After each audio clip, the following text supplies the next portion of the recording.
Dr. Susan Wolf, I believe that she has an announcement regarding student government. Good morning. Is this on? I'm very pleased to also recognize our student officers and have made a mental note that next May to be better prepared to do this the first day. So it's my pleasure to introduce Erin Withrow as our president. Please stand, thank you. Geraldine Blackwell as our vice president. And Dave Atkins is our treasurer. So thank you for being here.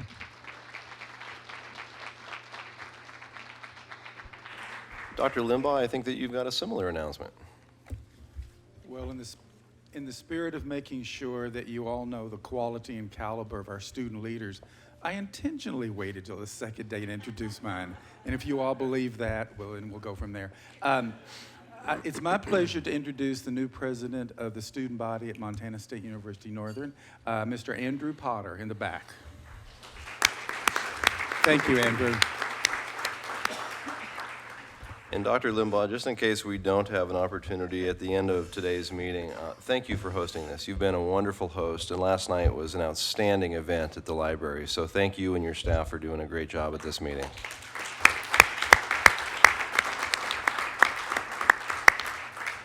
Commissioner, I'm going to turn the mic over to you for a board education component. Thank you, Mr. Chair. As promised, we want to dedicate a little bit of each meeting this year to some board education and bring some relevant topics to you. This is one we've actually been excited to get in front of you all and been trying to make it work, and we're glad that we're at that point. Accreditation is a hugely important process. We lose most of our relevance around the country without the accreditation part of our mission, and so I think we need to understand how that works and our role in that as a board. The board's role is becoming more prevalent all the time and is part of the process, and so we have a couple of certainly experts in the field here today to speak to us, and I'd like to introduce them and we'll get this kicked off. First, with NWCCU, Dr. Sandra Elm is here to visit with us, and her colleague, Dr. Lee Thornton. So I'd invite you guys to the front table here if you'd like, and lead us in a discussion about accreditation. Thank you and welcome.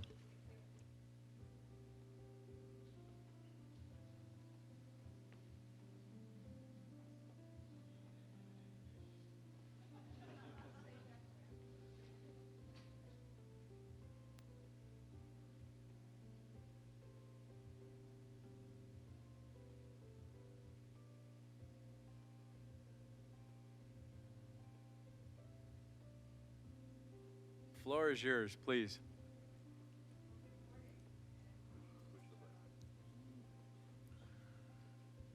Now, good morning to you all, and it's a wonderful opportunity to be on the campus of Northern. Thank you for the warm weather, warmer than in Seattle. I want to begin by introducing my good colleague, who you did mention, Dr. Lee Thornton.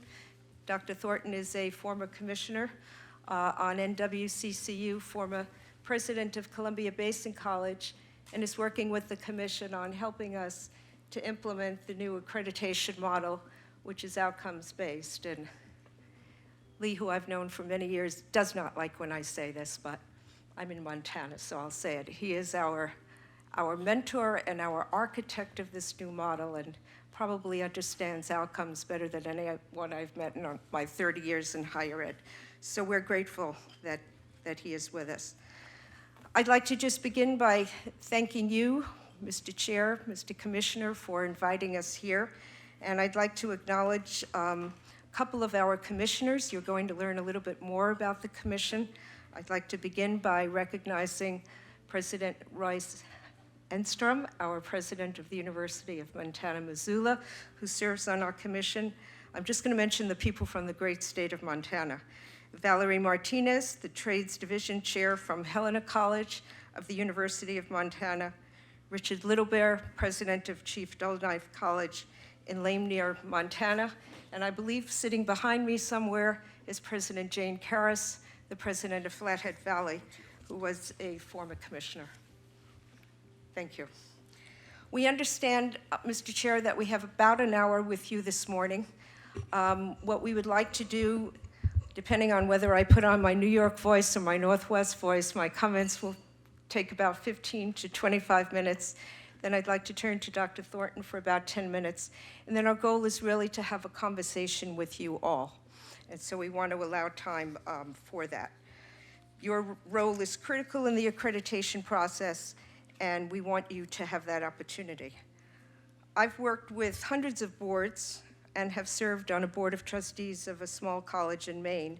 And so I'm beginning with the assumption, and I say this with all due respect, that your knowledge of accreditation is minimal at best, and that's okay. And so, as I do with many of my fellow colleagues on boards, I'm going to give you, if I may, what I'm going to call Accreditation 101.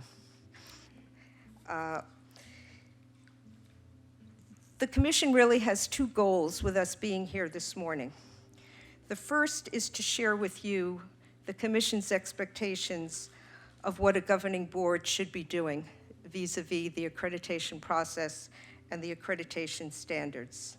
And the second is for you to have an opportunity to ask about what your role is in an environment in which governing boards, as you well mentioned, Mr. Commissioner, is becoming extremely important.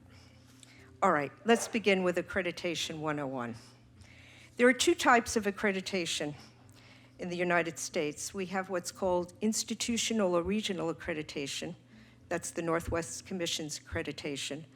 And then we have what many of you are probably familiar with called programmatic or specialized accreditation.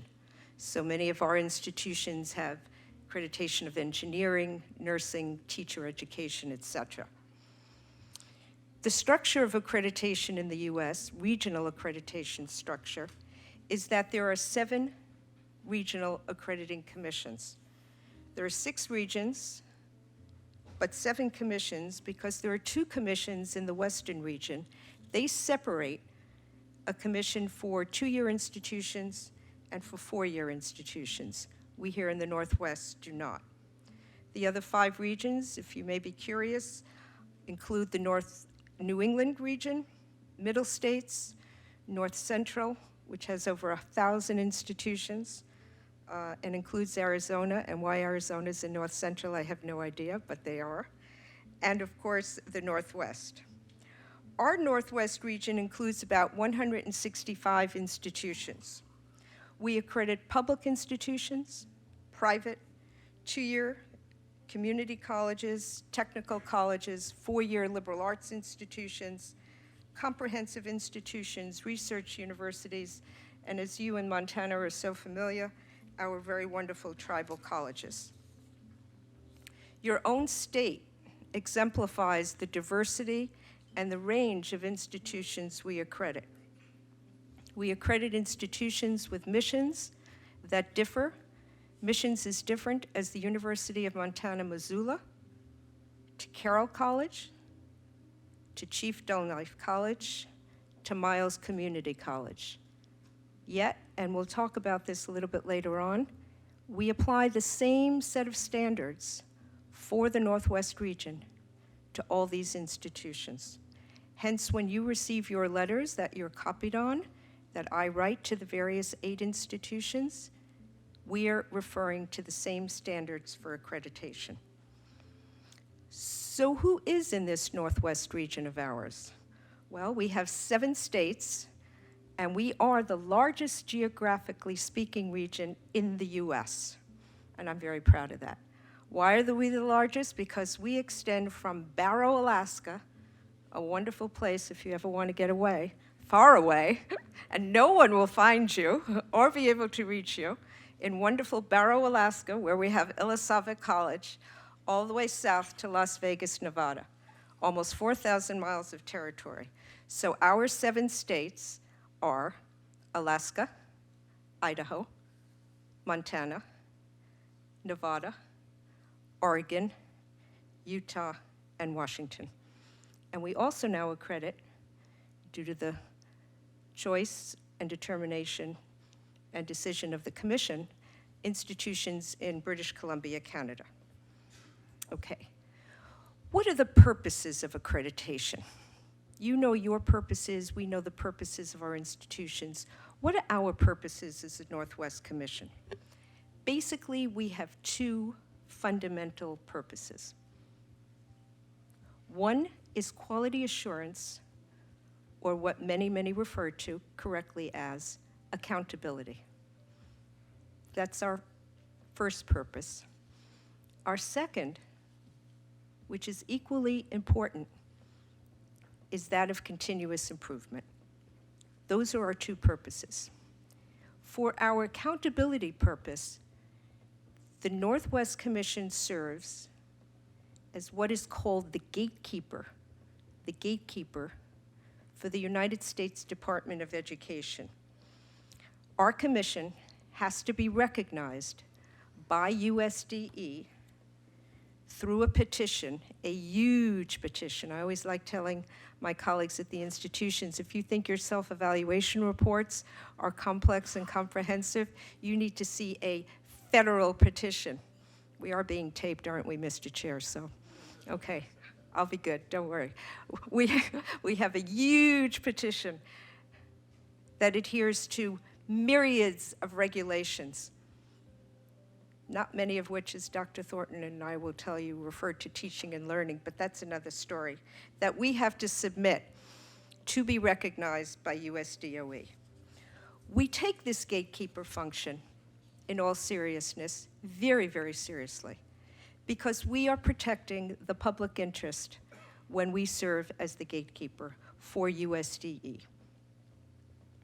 Our role with the United States Department of Education, which is changing every day in the course of this administration, is an interdependent one. It's a partnership.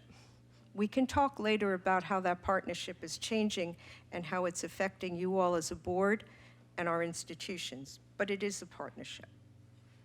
Okay, so what are the key characteristics of regional accreditation? If you were sitting next to a colleague from Japan, or you had visitors from Europe, and they said to you, well, what is this accreditation process? What are its key characteristics? There are really three key characteristics of our process. The first and the foremost is that it is a peer review-based process. Peer review. Evaluations are done by peers evaluating peers. The commission, and I'll talk about the commission in just a moment and the role of a commissioner, the commission is comprised of peers from our 7 states. Peers evaluating peers against a rigorous set of standards for accreditation.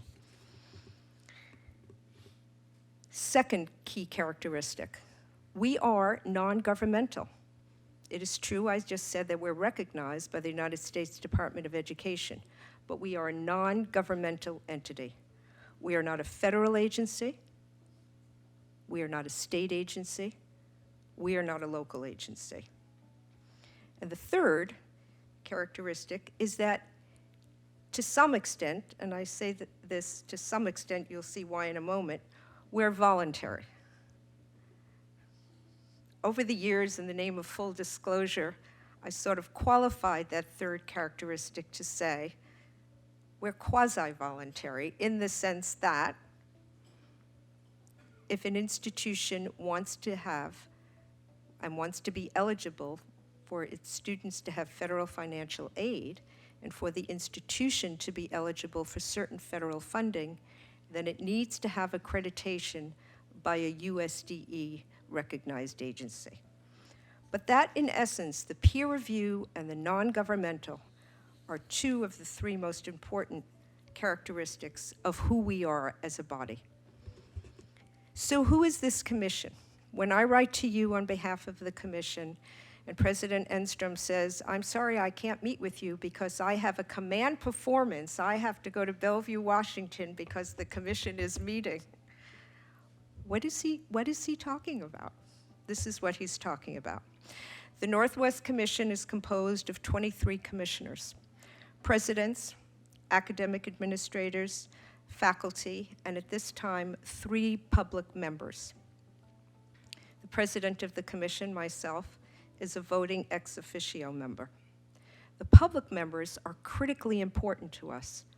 They're actually mandated to have public members by a federal regulation, which is actually one of the best regulations they have.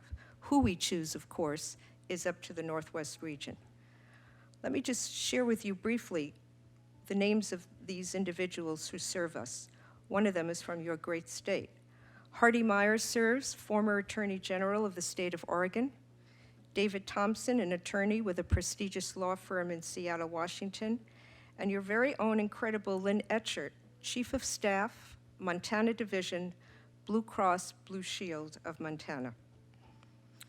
The Board of Commissioners, these 23 individuals, they are the decision-making body for the Regional Accrediting Commission in the Northwest. The commissioners, both as individuals and as a collectivity, are responsible for evaluating and taking action on all 165 accredited institutions, including the 8 or 11, if you include your 3 community colleges, that you oversee.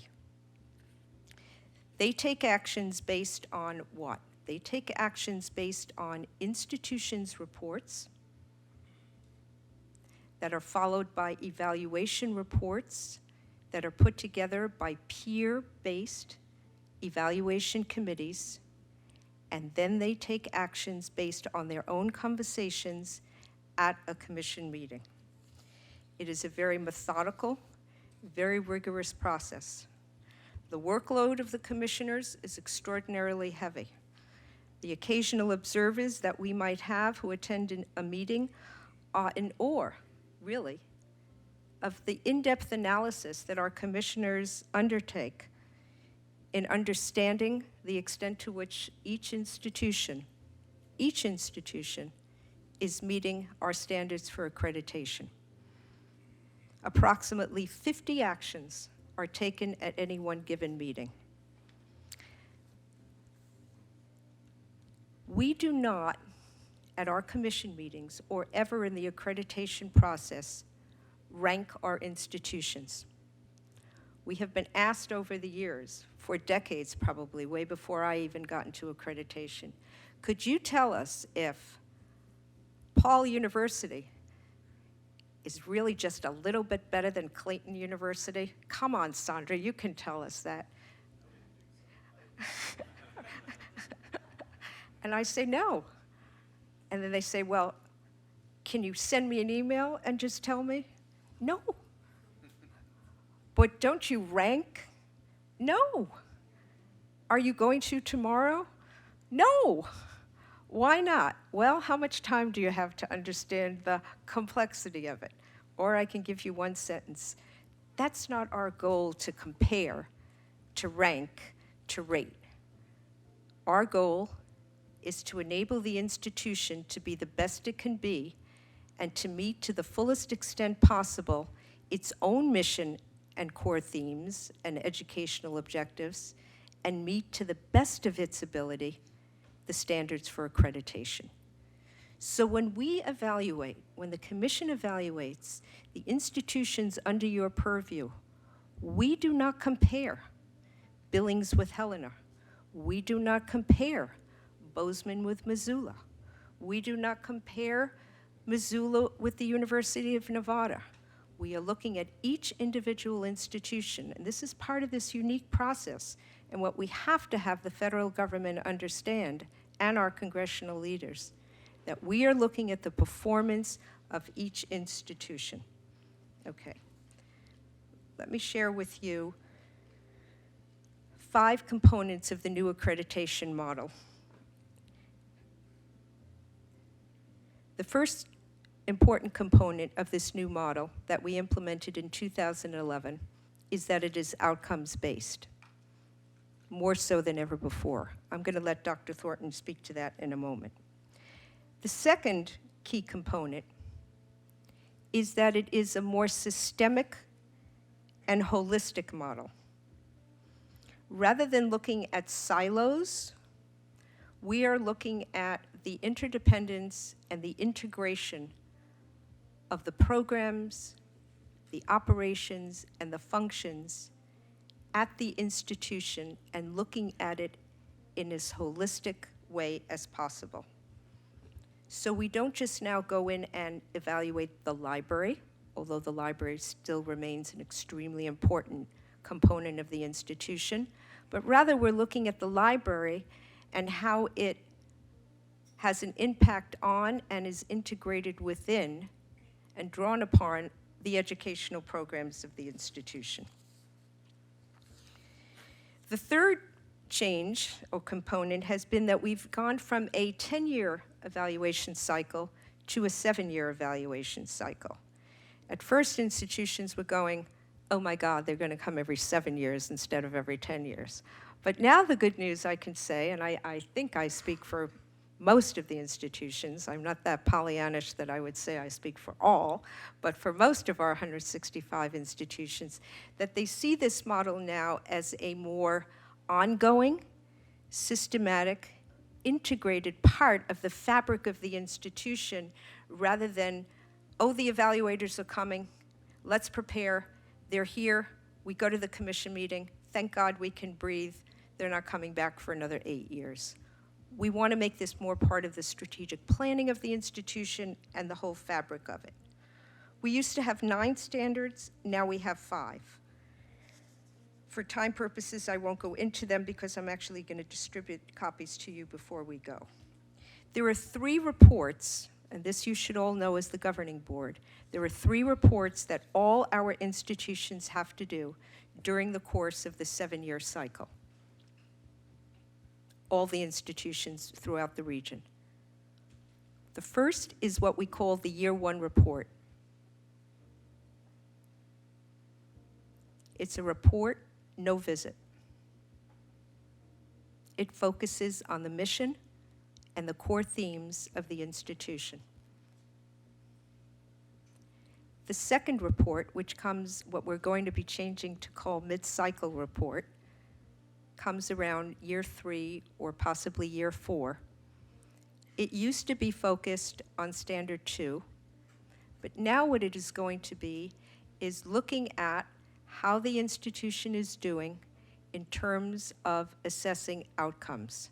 And we see this as and we're going to have Dr. Thornton speak a little bit more to that, we see this as an opportunity to do what we really were striving to do with this new model, and that is work together with institutions to position them and enable them to best be able to demonstrate in year 7 mission fulfillment in an outcomes-based model. That mid-cycle report evaluation will have a visit. The third and the culminating visit and evaluation is in year 7. That is on all 5 standards. The mid-cycle is looking at one of the standards, planning and implementation. So the year 7 is like what we used to have many years ago, the year 10, a comprehensive evaluation that is looking at evidence of outcomes and evidence of mission fulfillment. Okay. I'm going to fast forward.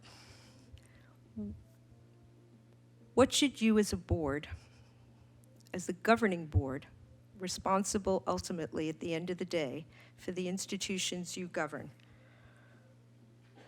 from the commission's perspective, what do you need to know? There are many. I've chosen 7 because I have a good psychologist friend who says you can't remember more than 7 things, even though you're very erudite. So I've chosen 7. All right. The first is, and I've been alluding to it already, ultimately as the governing body, you are responsible for and accountable for the mission fulfillment and the sustainability, mission fulfillment and sustainability of each of the institutions you oversee, that you are the direct governing board for. Okay. The second, The board has to be familiar with and support and approve the mission statement of each of the institutions under your governance. Along with the mission, also the core themes of each institution must be approved and embraced. Third,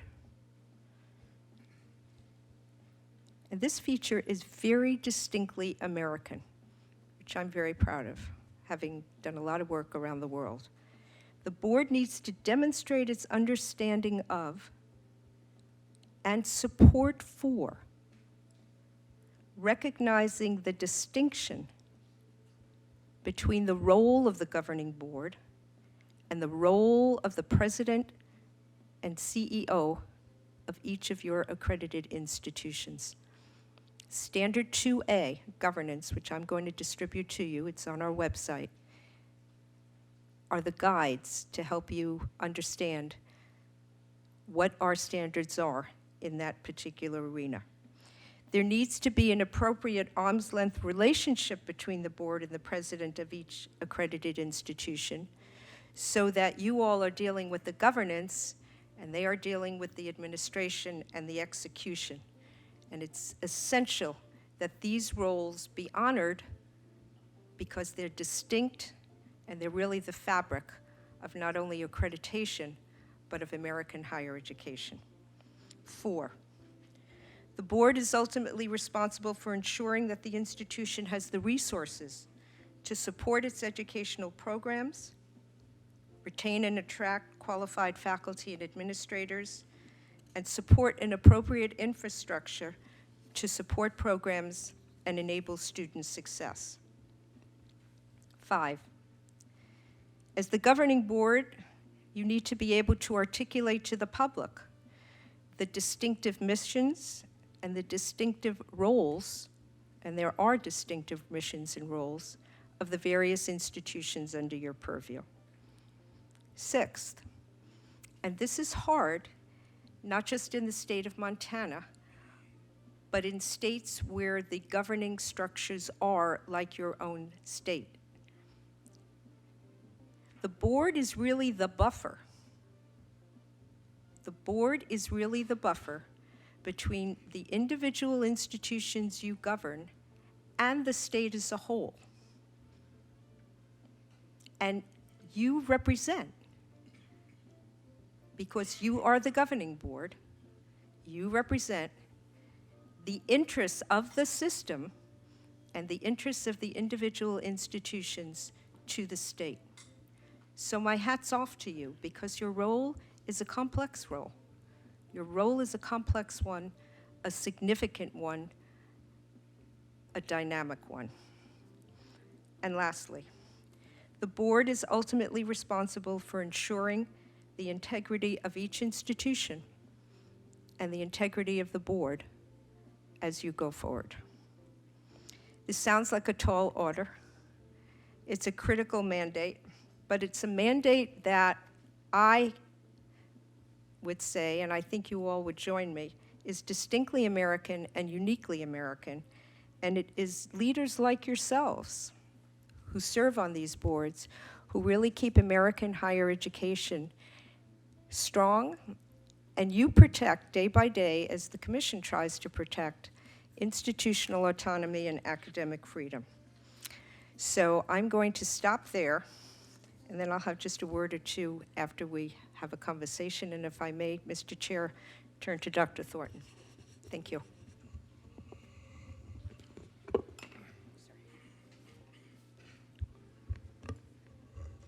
Good morning. Appreciate the opportunity to have a bit of chat with you this morning about outcomes. Sandra mentioned that the two major purposes of accreditation are: one, quality, ensuring quality, and second, to ensure continuous improvement. The controversy, I mean, that sounds pretty simple and straightforward, but there is a significant controversy with regards to the methodology. How do you hold institutions accountable for quality? And how do you measure, in fact, continuous improvement? Most of you are familiar with the U.S. News and World Report ranking of institutions. That ranking is based on a particular aspect of the institution, and generally they're referred to as institutional inputs, that they rank institutions on what they perceive as the quality of their inputs. In this new model, but by the way, we find that as a methodology is wholly inadequate in determining whether or not an institution is in fact effective. And in order to make some determination, that we realized that we needed to in fact measure outcomes. What is the change that has occurred as a result of the experience? I have a little model that I put together just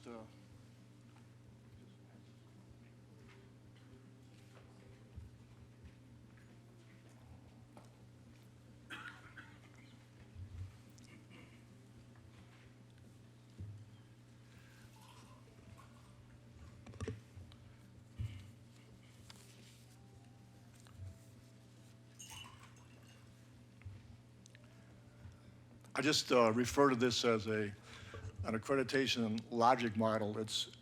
It's a graphic view of how the standards basically fit in with a simple educational process. I like to think about it actually as a scientific process. But nevertheless, if you can refer to the model, measuring outcomes is dependent on a couple of important factors. In any organization that is created, it's created for a specific purpose. In order to measure whether or not that purpose has been met, the organization has to measure what the output was or the outcomes were. And the change that has taken place between the initial part of this process and the end part of the process, to me, is what is important with regards to whether or not that institution has been effective. So you have a purpose of the organization, and this is reflected in the mission statement. And we spend quite a bit of time with institutions to get them to declare what is their purpose, what is their reason for existing. And we have sometimes institutions say that their goal is to reform education in the United States, or some lofty goals which are very, I think, interesting, important, perhaps visionary. But for the purposes of accreditation, we want institutions to declare in a very practical way what is their purpose, why do they exist. In order to accomplish that purpose, the institution then puts together an organization. And that institution, that organization is composed of what I refer to as inputs and outputs. Now, so standard one just is a standard that relates to the mission, to the purpose, and the core themes. So that fits nicely into the purpose. Standard 2 and Standard 3 refer to the inputs and the outputs of the institution. Inputs I'm defining as faculty, staff, facilities, equipment, budget, planning processes. Outputs are courses, programs, workshops, etc. What in fact, the inputs create in order to create the change that the institution is hoping to achieve when a student matriculates through the institution. So from the purpose to the inputs, the outputs, and then that creating the outcomes, Standard 4 is the assessment and improvement standard. And from outcomes, then we hopefully can measure some change. Standard 5, mission fulfillment, is the standard that relates to what changes have taken place in the institution, whether the mission is being fulfilled. As you look, and I think it equates to the notion that if an institution has a theory of teaching and learning, They then apply that theory in a treatment, faculty in classrooms, workshops, training. They then measure the effect of that treatment and the differences that occur that in fact are the outcomes of the institution. Again, in the past, the measure of quality has been more in terms of the inputs, which is important, and that's why we have a standard that in fact measures and creates the norm for what an institution needs to have in order to be an institution, faculty, staff, and facilities. But the important point from this new model is that we focus on what in fact happened, what was the experience that the student had going through that process. Now, the tricky thing is, how do you measure that? Quality, everyone talks about improving quality, but very seldom do we define what exactly that means, and how do we know that quality has been improved. That's the challenge that each institution has.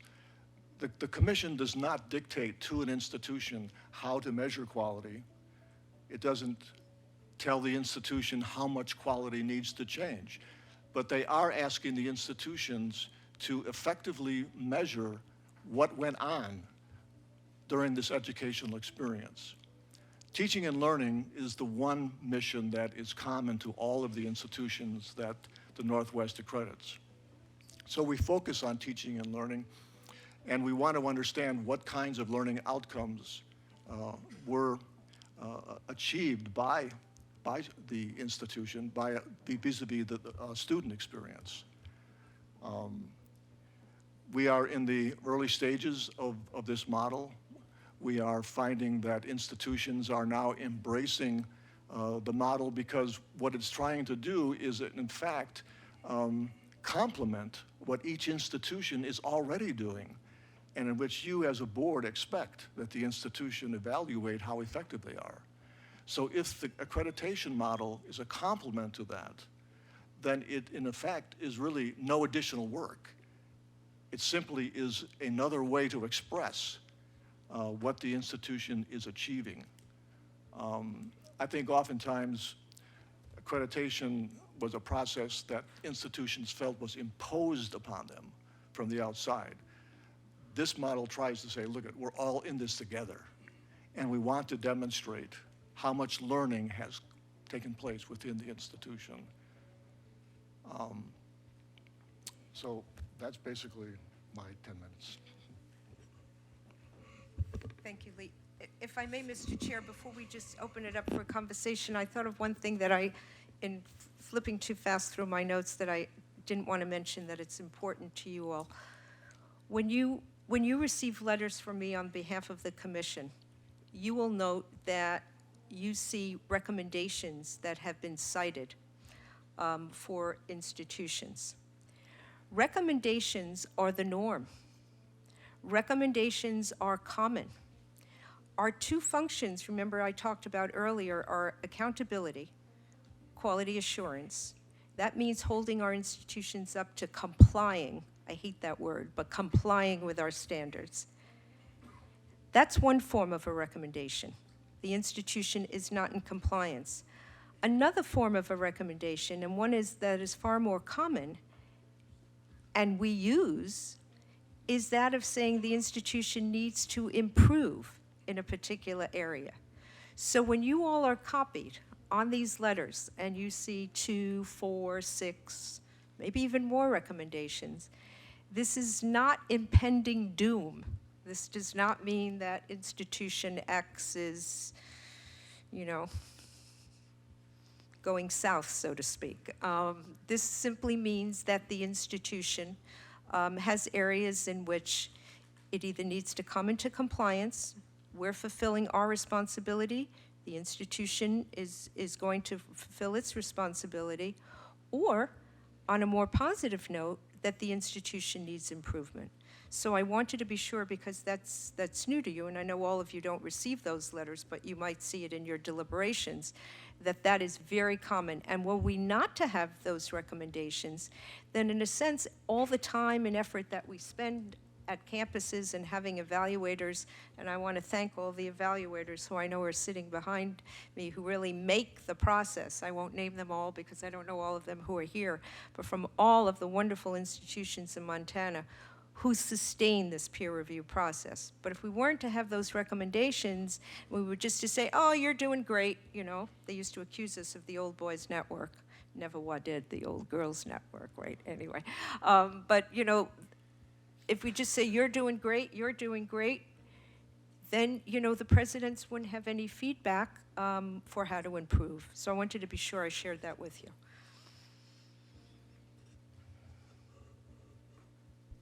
President Engstrom. Thank you, Mr. Chair, members of the board. As a current commissioner, I want to say thank you, especially to Sandra and Lee for coming today and helping to educate all of us in the room about the accreditation process. I want to just make a few comments to emphasize a few of the points that Sandra and Lee made. First of all, there are many people in the room involved in accreditation one way or another, whether it's just the small number that serve on the commission or have served on the commission. But as Sandra just mentioned, there are probably quite a few people in the room who serve as visitors or evaluators of other institutions. And I don't know, maybe just a show of hands of those of you who have been on some accreditation visit. I know quite a few, yeah. So that's important to establish the peer review aspect of this. And so they're out looking at other institutions and giving feedback to other institutions, just as people come to our campuses from the other states around in the Northwest area and give us feedback as well. One important point to note about that is that when I act as a commissioner, I can't act on any Montana schools. And so I don't get to vote on any Montana actions, and I'm actually out of the room on any action related to the campuses anyway, so just a conflict of interest. I just wanted to make a couple of comments about the two people that are sitting before you here. Sandra, as president of the Northwest Commission, is one of, are there 5 regional accrediting agencies in the country, Sandra, is that right? 6, okay. So she is one of 6 people that really have a very strong national level voice in higher education and what we're trying to accomplish with higher education. And Sandra, I know, takes that role very seriously, and I know that just recently she's been in Washington during this past year to talk to appropriate people out there about the accreditation process and really about where higher education is going in many ways. I don't think you'd find anyone who is a stronger advocate for institutions in a general sense or higher education than Sandra. And I can't imagine there's anybody in her position that takes her work more seriously than she does, having watched her in action for several years now. Lee, he probably understated his role in designing the new process that we have in place. Lee was among the major architects of the new set of standards and the new process, and he played a very important role there. Lee also didn't mention that he served as interim president up at Blackfeet Community College just a couple of years ago, and now resides in Missoula, Montana. So he's kind of one of us, and so that's good to have that kind of expertise so close by. I just wanted to make a couple of points about the role of the accreditation from my perspective as a president. So I think there are really 2 key roles here. One is this aspect of having an objective outside group come and give feedback and do an analysis of what we are doing as institutions. Really that independent third-party review, if you will, of what we're doing, and are we meeting the standards that we expect of higher education in the country. That's an important role, to have that stamp of approval, I guess you'd say, much deeper than that, but in a way that's what it is. But secondly, if accreditation is done correctly, it's really a time for introspection and self-improvement on the part of the institution, or in the case of disciplinary accreditation on the part of that department or whatever college or school is under accreditation at the time. But you know, we do take, and we should take the opportunity to really think through these steps that Lee talked through in terms of how can we make our institution even better than it is. And that, in a way, is the most important aspect of accreditation. And all of us think deeply about that when we go through the process. This new process that the Northwest Commission has put in place is really pretty revolutionary, in my opinion. So in the past, you know, we would wait sort of in trepidation for this 10-year review that would happen. So for 8 years, you didn't really think about it. And then for 2 years, you poured every ounce of energy you had into getting ready for this major review. They came to campus and either gave you their blessing or didn't, and you'd respond to that, and then you'd wait your next 8 years until you went through it again. Well, now it is very much an ongoing conversation. You are in really yearly communication with the Northwest Commission in some way. And so that's great because you're not going to get hit with this huge surprise at the end of the process that you know, just all of a sudden you didn't know how you stand all these years. Well, now you do because it's an ongoing conversation. And I think that's a very important step forward. I also think that the Northwest Commission is among the leaders in the regional accrediting agencies in terms of this focus on outcomes, which is something that we've discussed in here quite a bit. You all have, on occasion, approved what are called core themes that institutions have brought forward to you. And I just want to make sure you see the connection between that action that you take and what Sandra and Lee have been talking about. All of us as institutions from time to time have brought forward to you these core themes that we're submitting as step one in this process to the Northwest Commission.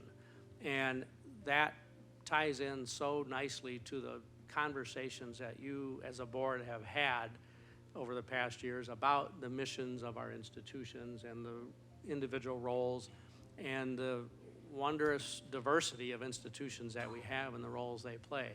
Those conversations predate many of you, I know, but it is an ongoing conversation that this board has had. What are the roles and missions of our individual institutions?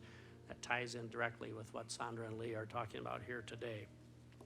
So it's actually one of the more professionally rewarding things that I've had the chance to be involved in, because you learn so much about what other institutions are doing around the region, and you do have the feeling that you're playing an important role in improving higher education in an overall sense. Thank you. Thank you, President. I have a question. Obviously, when you are going through the process of accrediting an institution, you're not going through the process of necessarily accrediting a system. But given what you just told me and us, you are looking under the hood at the governance structure of the system that particular institution belongs to. So in terms of best practices, is this something that we would perhaps get recommendations from you as you evaluate MSU or U of M in terms of what we as a governing board for the entire system can be doing better? That's an excellent question. And the answer is yes, in the sense that when we look at each, in a sense, you all are, quote, under review 8 times. I think you have 8 institutions, am I right, directly under your purview, and then the 3 community colleges. So in a way, you know, if you want to look at it in a clinical way, you're under the microscope 8 times. If you want to look at it the way I like to look at things is you have an opportunity 8 times. An opportunity to, as they say, many of you I think are in the corporate world, if you know the notion of Kaizen, the Japanese notion of Kaizen, continuous improvement, which is part of our philosophy. So if you didn't, quote, get it right with one of the institutions, you have an opportunity to do better the next time. To more specifically answer your question, our Standard 2, which speaks to governance and the role of the governing board, lays out certain specific requirements, one of which is a typical one that we often find that boards may not be in compliance with, and that is that they undergo their own evaluation, the board's evaluation of itself. So let's say hypothetically, and I think I just realized there are cameras, this is a hypothetical, I'm not saying that this board does not do this, but if this was the case, then if you did not do that, if you did not meet that particular standard, then it would have implications for all of your institutions, because obviously, if you didn't do it, it's going to affect Bozeman and Billings, et cetera, and Missoula, et cetera, et cetera. More specifically, so there's the generic role you have. Then there might be something more specific that is found during the course of an evaluation that pertains to one institution itself because of things that are going on. Doesn't mean bad things, okay? People always think accreditation is bad. It doesn't mean bad. It could mean changes in program. It could be changes in degree level. It could be adding sites or whatever that affects you directly as the governing body that would not have an impact on the other institutions. So in a way, we're looking at your role at a macro level, vis-a-vis all the institutions. But when we do the individual reviews, it's institution qua institution. So we never compare Billings to Helena. We never compare Bozeman to Missoula. You just happen to be the governing board over those institutions. Does that help? Do you want to add? One comment.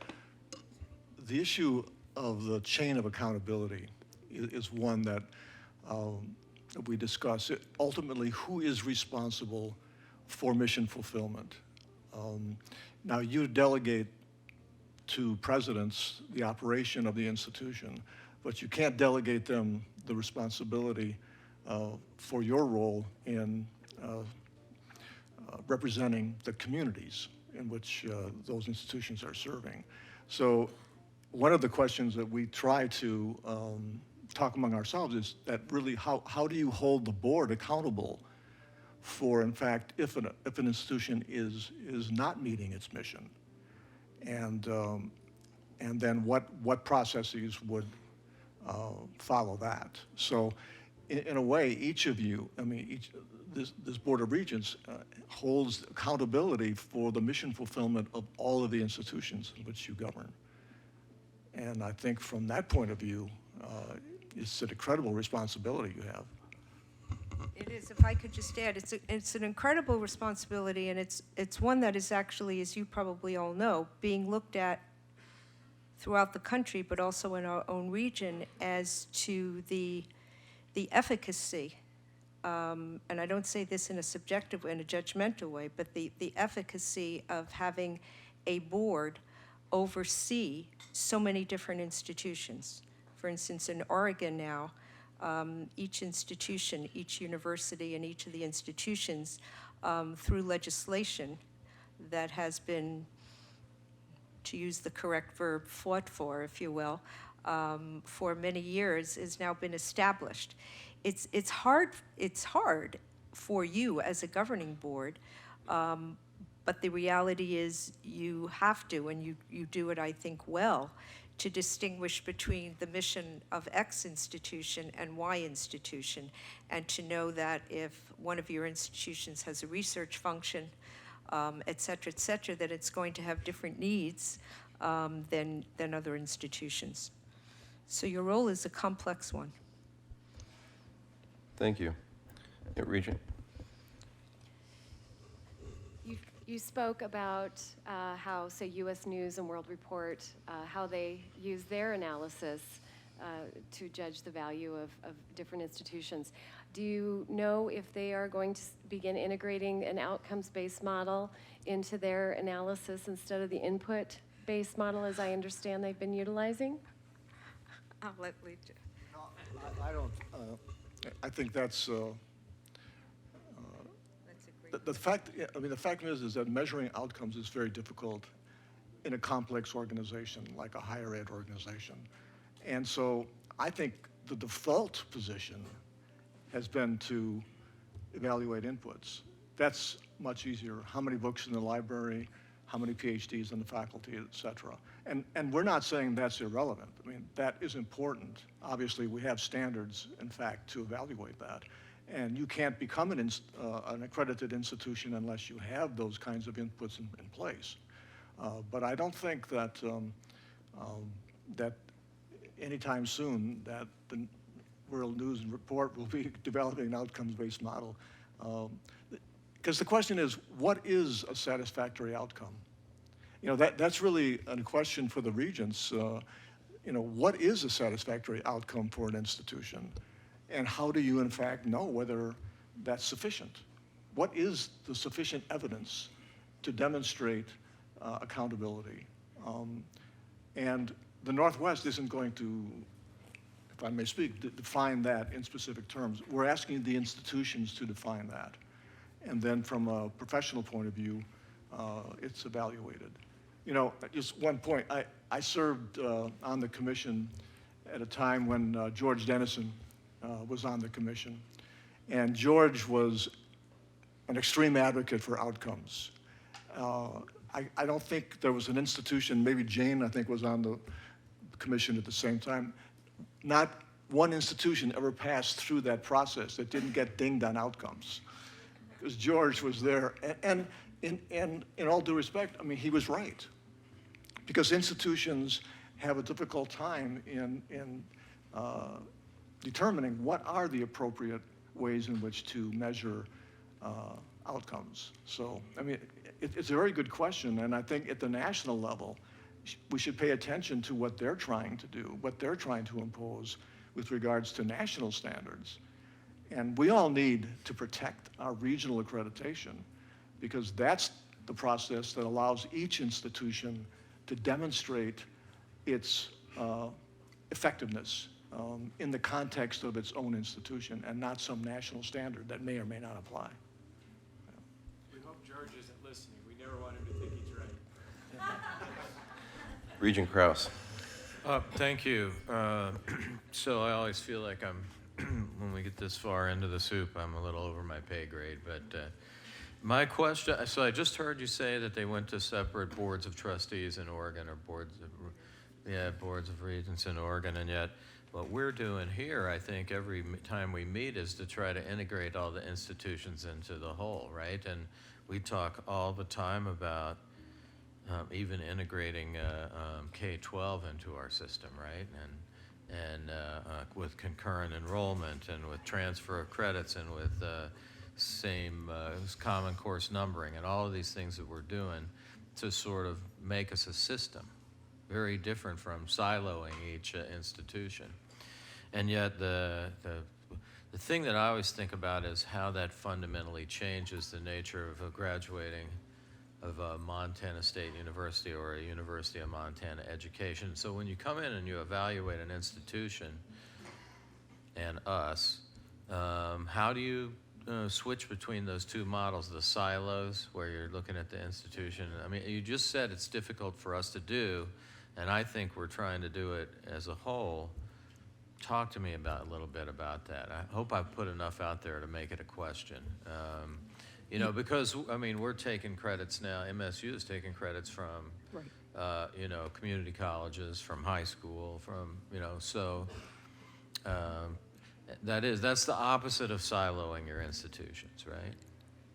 And you go in and you evaluate one institution. If you go in and evaluate one institution, how are you not evaluating the other ones too? Any of those questions? Okay, so no, it's an excellent question. When we go in and accredit an institution, we go in and look at how that institution is performing, and we evaluate that institution. I'll just put President Enstrom on the spot just to give you we look at the University of Montana, Missoula. No one on the team is from the state of Montana. That's Right. number one. Okay.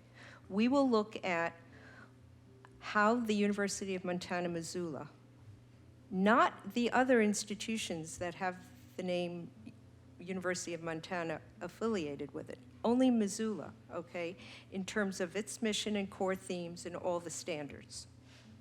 We will then look at the governing board, you all, to see how you are fulfilling your role vis-a-vis Standard 2, which is on governance and pertains to governing board, and other aspects of the standards as pertains to Missoula. So it's not so much a silo, it's institutional driven. All the things that you all are probably doing, and probably doing very well, is creating a seamless transferring system, et cetera, amongst your institutions, having affiliations, partnerships, transfer from your 2-year institutions to your 4-year, even within the 4-year institutions. That's fine. That's absolutely fine. That's fine to do, to have that. In fact, that's good public policy, to have good transfers of credits from one institution from another. So we would only look to see how Missoula per se, on that particular visit, is adhering to policies and procedures that it has for its institution. So when I said silo, I was talking about the fact that when we go into an institution per se, we're not looking, as our old standards kind of drove us to do, student services, libraries, finances. We are now looking at how all those functions and operations impact on the educational programs of the institution. So that's where I was referring to more of the interdependence within the institution per se.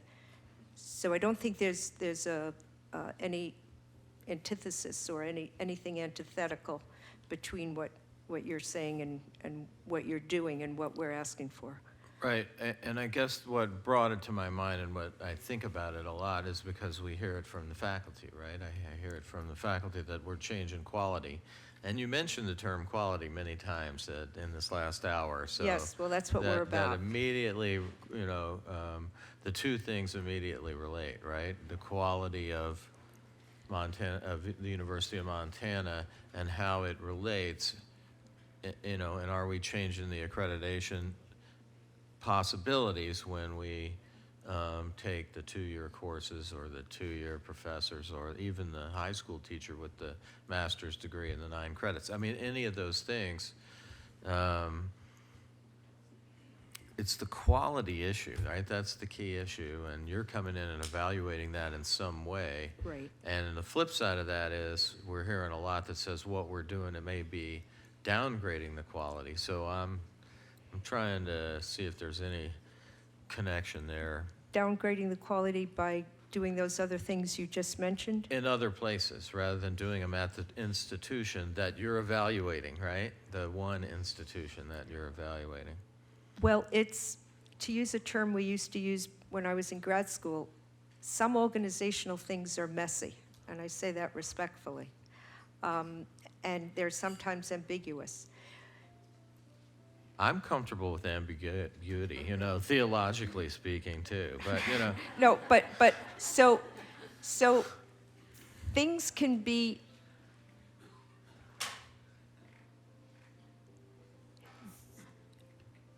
two things have to be honored. The distinctive mission of the institution and retaining and attracting quality, competent faculty to teach at whatever level you're teaching. We defer to the institutions, all our institutions, to do that. So to the extent that you're trying to create seamlessness, I think that's what you're getting at, Regent. I think you are. Seamlessness within the system. From a public policy perspective, that's a good thing. Semicolon. I'm a longtime academic at heart. I'm an accreditor, but what does an accreditor mean? I mean, my friends from New England said I was becoming a bureaucrat. Well, no, I'm not a bureaucrat. I'm an academic. I'm a longtime academic who wants to honor institutional autonomy and academic freedom. So we as a commission, I think President Enstrom would agree with this, that we defer, and I think rightly so, to the institution, whatever institution, to really determine the extent to which all that seamlessness, all that incorporation of different programs and affiliations and partnerships and contractual relationships, et cetera, have an impact on the own institution. And then we would hold the institution up to demonstrating that it is part and parcel of its mission and its core themes, and it's going to contribute to mission fulfillment. If they demonstrate that it's not contributing to mission fulfillment, and it, whatever it is, Right. is a detriment to mission fulfillment, then we would say, then why are you doing this? Does that help? It helps some. I mean, it is a pretty high level discussion, so I have to think about I'd like it some more. to talk to you more about that Yeah? sometime. Okay. Where are you based? Are you- In Bozeman, yeah, yeah. Could I just make one additional comment? Sure. Any higher ed institution, and, I refer to them as complex systems. And in a complex system, the mode of management is decentralized. I mean, President Engstrom cannot manage the entire university. He delegates that responsibility because evaluation works better closest to, what it is you're trying to evaluate. However, it seems to me what Montana's trying to do is to create or benefit from the centralized, like, for example, common course numbering, things of that nature, which I think, are positive. In fact, one of the reasons why accreditation came into being was this whole transfer issue, just to be assured that an institution could transfer. So it seems to me like what you're trying to balance is you have complex institutions that are largely managed in a decentralized way, and that's what the faculty are referring to, and at the same time trying to create a centralized system that benefits from the advantages of economies of scale or whatever those criteria might be. I think it's a pretty tricky balancing act, probably. I think it is too, yeah. I'm going to think about that on the ride home. Thank you. Thank you. We have two more questions, and then we're going to have to wrap up here. Okay. Regent Johnstone, did you have something? Okay. Regent Regala. Thank you, too, for the presentation. And in about an hour, we're going to vote to approve the performance-based funding metrics that we've been developing over the last year. And the group that has been working on those metrics has decided to continue to develop metrics that specifically address quality control. And obviously, it's a very difficult metric to develop. First, A, to define quality, B, to determine what you really want to measure to meet that definition, C, how to effectively create the positive incentives to ensure that that metric results. And I'm just interested if the Northwest, if you have any institutions that are providing best practices in regards to quality metrics related not necessarily towards performance funding per se, but maybe towards institutional mission or any of their core themes, or if you have any guidance on that. I don't have institutions, it's a great question. I don't have institutions that come to mind, but I would be happy to, I'm looking at your name card, to get in touch with you if I may, or to get in touch with the commissioner and relay those to you. Good luck with that. That's good. Well, I shouldn't say good luck. We haven't voted, so I don't know if I should say good luck or not good luck. That was a normative statement. Scratch it from the record. But it sounds promising. I want to thank you for being here, both of you, for being here with us today, talking about this very important topic, for traveling to Havre, and for the important work that you do on behalf of higher education in this part of the United States. Thank you for being here. Thank you. And I just, if I may, Mr. Chair, just end on one note. I came to the Great Northwest 18 years ago from Boston, and part of why I was attracted to the Great Northwest, which I love and is home and will always be home, is that we have here a great independence, and I think still a great frontier spirit, if you will, that allows us to do what we want to do and what we need to do, and even in this great country of ours, to keep government somewhat at bay. I remember when I was driving, we were driving into Wyoming, and we stopped at a gas station. I'll make this very quick. And someone said, "Where are you from?" And we said, "Boston." And he said, "Oh, keep going west, keep going west." And go to the land where people can protect what they believe in. And I think all of us here in this room believe in higher education. You all are so important in the roles that you play as board members and our leaders in our institutions. We have to do everything we can to not make this a federalized system of higher education in our country. In the last 20 years, I've seen an enormous impact and an intervention that I've never seen in all my years. So the more that we can help our institutions to be the best that they can be, the more that we can respect the institutional autonomy and have presidents work with faculty and colleagues to do outcomes and to show who we are and that we're doing great things, the more that we will remain the independent American higher ed system that is really the envy of the world. So my hat's off to all of you for all your good work, and know that the Northwest Commission is here to work with you to achieve our mutual goal. Thank you very much. Thank Deputy you. Commissioner Moisey. I will be very quick. Thank you, Regent Tuss and members of the board, and thank you for coming and presenting the Accreditation 101. And Dr. Ellman, you had talked to the board about them having 8 opportunities to weigh in and be involved. And I want to talk about, in a very specific sense, when that opportunity will come up in front of the board. And so in the September board meeting, we're having the 2 flagship universities, according to Board Policy 219, which is the mission review. MSU and UM will present their update on their mission review in the November meeting, the regional 4 years, and then in the March meeting, the 2 years. And so again, this is where this board gets to go through their piece of accreditation. So thank you. Thank you.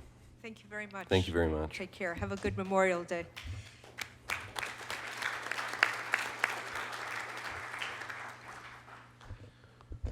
We're now at the point in the agenda where we left off yesterday afternoon, and I believe that is with the beginning of our Staff and Comp Committee, if I'm not mistaken. Yes.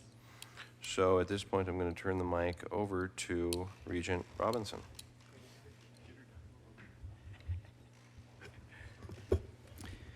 Thank you, Chairman Tuss.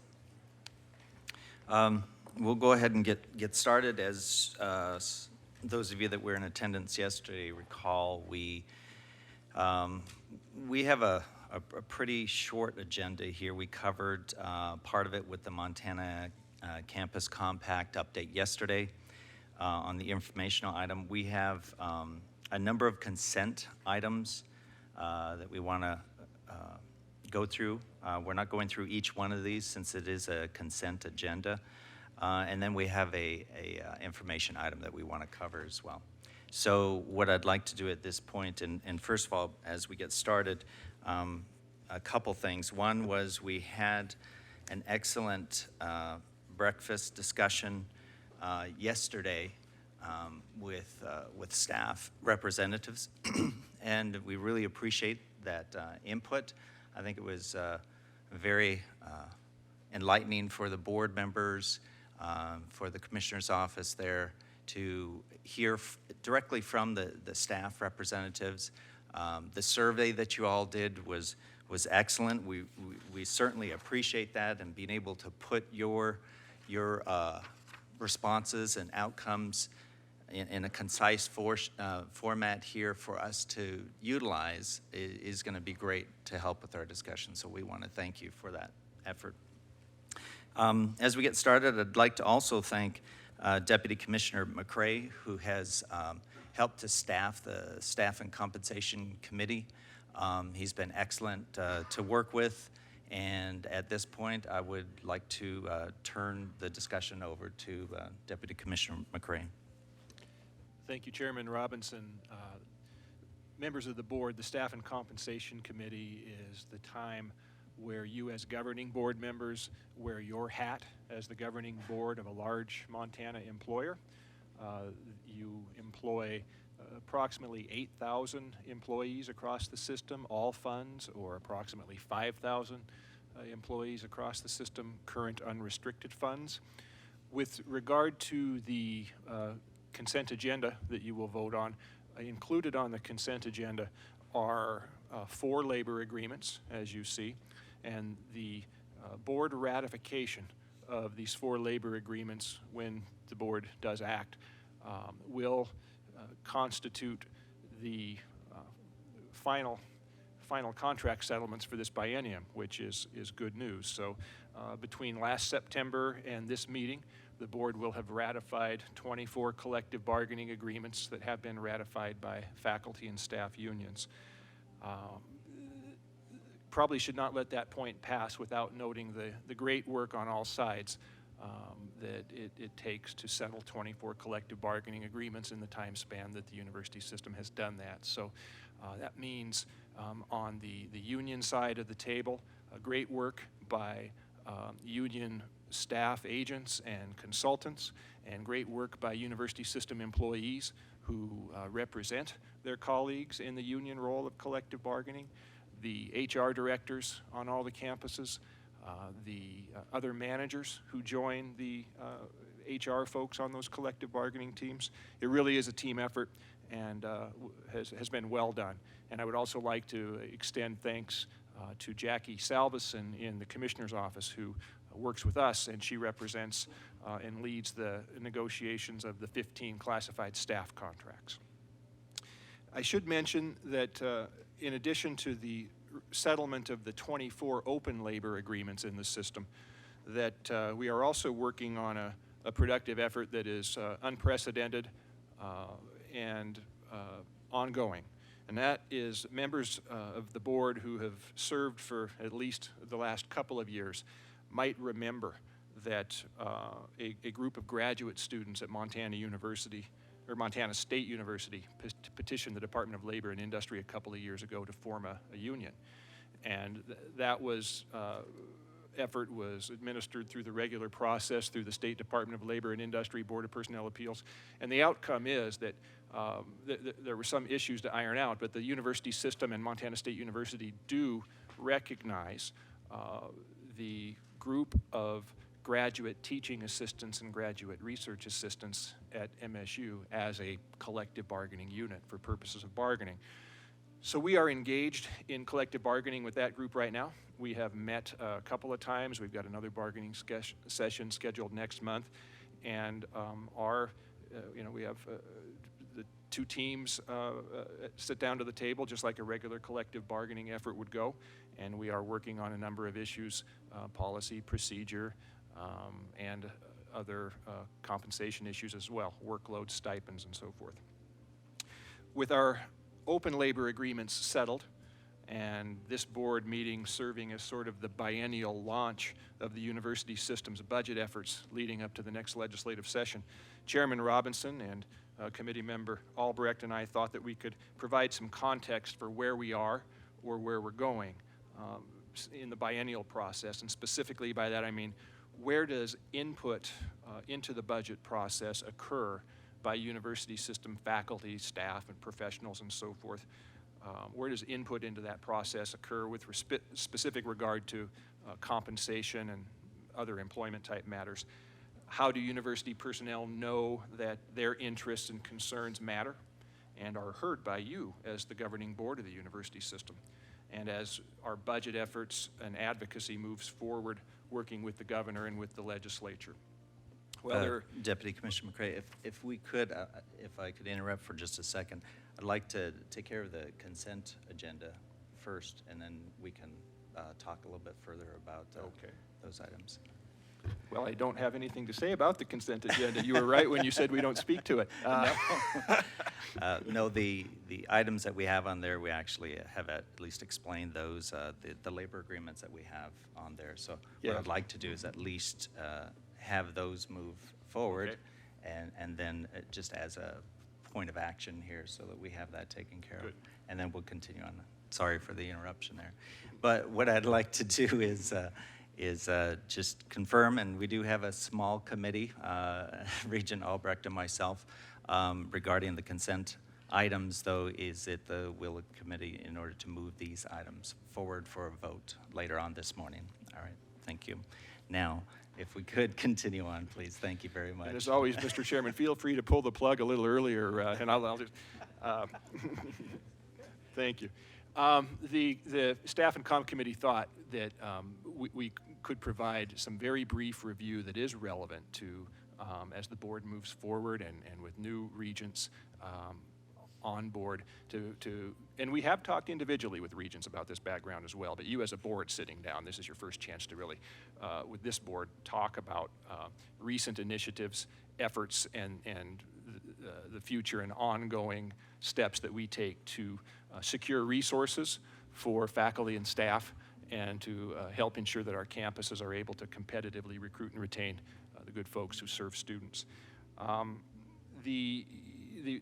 To summarize or capsulize the way that our faculty and staff provide input about their interests that are compensation related in the budget process, we still hold dearly the recommendations of a recruitment and retention task force that completed its work now some 7 years ago and delivered a list of recommendations to the board. But the recommendations still guide us regularly, and we also regularly review those recommendations and communicate with faculty and staff to make sure that those recommendations are on point. The 2007 System Recruitment and Retention Task Force recommended that the system focus on and complete a number of items or priorities. And they predictably, to summarize, cover the areas that you would think an employer should to make sure we are doing the most to provide adequate compensation and benefits. So with regard to a pay plan, wages, salaries, statutory benefits, and so forth, the Recruitment and Retention Task Force guided us to be vigilant in aiming for preservation of statutory benefits and improvements. We also received recommendations that the system could do a better job of coordinating its biennial compensation planning, which we have done in recent years. Examples include the historic and unprecedented faculty and staff pay raises in the last biennium during a statewide state employee pay freeze. Other examples in recent years include expansion of merit pay pools at the campuses. We have more than ever before in those areas where faculty desire merit-based components, and new funding pools to mitigate problems with salary inversion and compression, which has been a long-standing problem in the system that we continue to address. Committee Chairman Robinson a couple years ago convened a new focus group, a compensation focus group, to review our progress and to provide representatives of faculty and staff and contract professionals and administrators opportunity to help renew our focus on our system goals. Going into the 2013 legislature, the focus group recommended that the university system maintains a strong coordinated system of leadership on and also a strong coordinated system of leadership for strategic compensation, and that we strive towards a meaningful pay plan in the 2013 legislature. Indeed, our top system priorities in the 2013 legislature were a meaningful pay plan and adequate inflationary adjustments to our general fund budget to allow us to maintain current programs at high quality levels of education and service. So these were important priorities from a staff and comp perspective, because it boils down to, in House Bill 2, maintaining the programs and the people whom we employ to provide the education and the service, but then also improve compensation to help improve our ability to recruit and retain faculty and staff. The university system in the 2013 session, we were successful in securing substantial funding for both priorities, including an adequate general fund appropriation to continue and maintain our programs, but also a pay plan appropriation of $24.45 million in new state funding. And it is not an easy, quick task to secure in any legislative session $24.45 million in new state funding for wages, salaries, and health insurance benefits. The result of these efforts is the annual pay raises that the Regents authorized last year and this year of 2.25% plus $250. So in short, we did secure more funding than many might have believed we would be able to do, in strong partnership with the labor organizations that join us in the legislative process, lobbying process. Also, one other item that will always be important, and regions have heard about, and new regions might have already heard about, and that is the retirement plan or retirement-related matters in our benefits package. So the university system has been a leader in the exploration of and conversion to defined contribution retirement plans as opposed to the traditional defined benefit pensions. So the majority of, vast majority of university system faculty, contract professionals, and administrators are enrolled in the defined contribution MUS retirement program as opposed to one of the traditional TRS or PERS state pensions. And the university system's contribution in that retirement plan as an employer contribution is 5.96% of our faculty or administrator or professional salary, which is a relatively low figure by national comparisons. The national average is probably closer to 8 or 9%. Some states are as high as 11 or 14%. And if you have not already heard the concern, you will hear the concern from faculty and professionals about that relatively low employer contribution on top of salary levels that are relatively low by national comparisons, starkly low by national comparisons.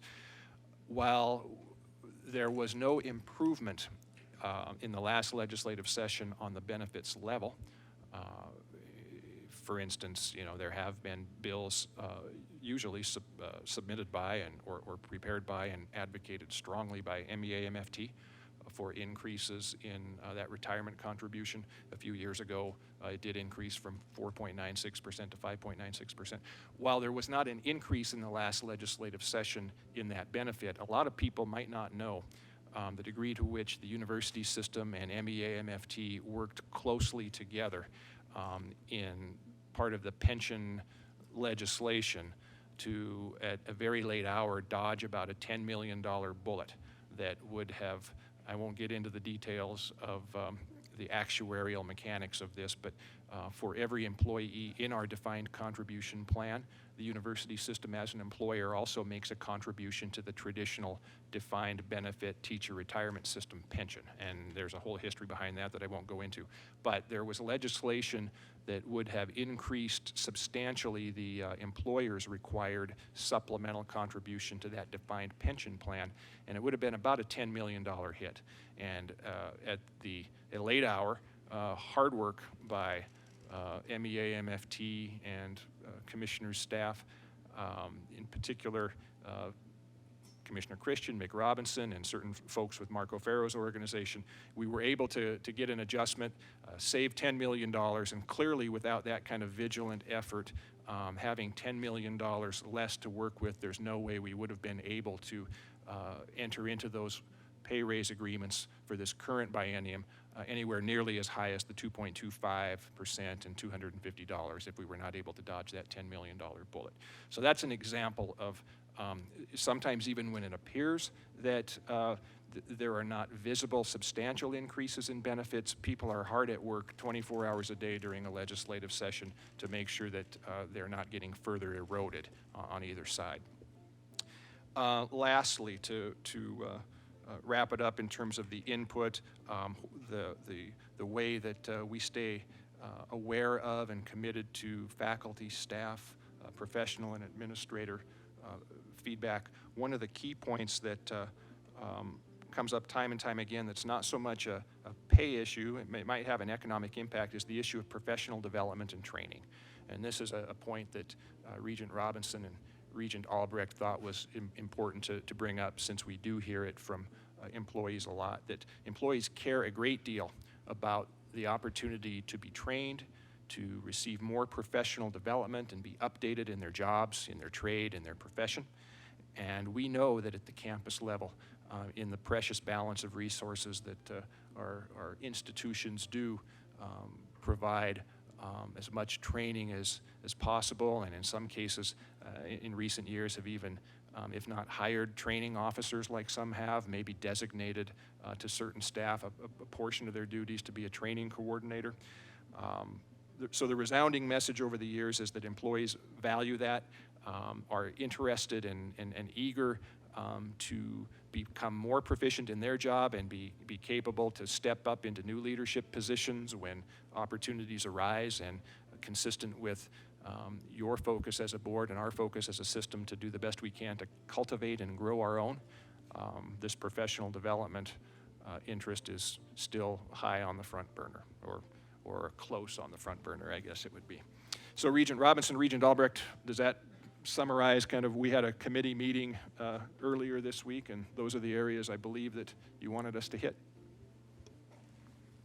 Yes, thank you, Deputy Commissioner McCray. That covered a lot of the items that we had talked about. And one thing, a couple things I want to mention is to reconfirm exactly what Kevin was talking about was in regards to the professional development training. That was a topic that came out of, a strong topic that came out of the compensation focus group discussions, and something that we want to carry forward too as a board, as a priority. We heard it again in the staff breakfast in relationship to advising and saying, and their expression of wanting more training so that it reaches all of those that have personal contact with the students themselves, so that they truly are trained in some manner for that advising. So it sounds like something that's important. We want to keep it on our agenda as well as we continue our discussions. Is there any other comments that you might have, Regent Albrecht? I would just add that I want this committee and our focus with respect to the task force initiatives in those areas to remain relevant, and also to remain transparent in the process. And just continue to focus on, fortunately, those areas are relevant, and we can continue to focus our areas around that. But again, I think transparency is really important in this process. So thank you. Thank you, Regent Albrecht. The last thing I'd like to say is, again, thank you, Kevin, for your work, and also Jackie Salveson for your work in helping with the union negotiations. I think Kevin said it well, too. We couldn't do it without our partners out there, though, in the representation that we work with on these agreements. And thank you to the faculty and staff for all the work that you do and for your support in our efforts. With that, are there any other comments by any of the other board members on regards to the committee? Regent Regala? Obviously, 24 collective bargaining agreements is difficult for everyone, so I just want to offer my thanks both to the Commissioner's office and all of the collective bargaining agreements that had to go through that process. Any other comments by the board? Seeing none, is there any comments from the campuses at all? No. Any public comment? Please state your name, please. And Mr. Chairman, members of the board, I'm David Shively. I'm a faculty member in geography at the University of Montana, and I'm also the president of the University Faculty Association there. And I am the chair of CUF, which is the Coalition of Union Faculty, which is an MEA-MFT committee. First of all, I wanted to extend my appreciation to Deputy Commissioner McCray for his constant work with our faculty organizations and for working hard to come to agreement on these CBAs. These CBAs are very important to the faculty, and I'm just talking about the faculty CBAs, which are about a third of those that he discussed. But they're very critical to the faculty. They're critical to the running of the institutions. And they're also critical to many of the things that were being discussed in the context of regional accreditation.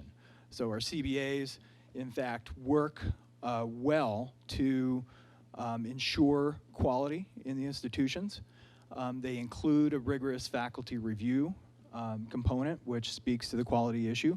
And they also deal importantly with the issue of academic freedom, which is one of the standards or one of the criteria that accreditation considers. And so I think that's important to point out to you.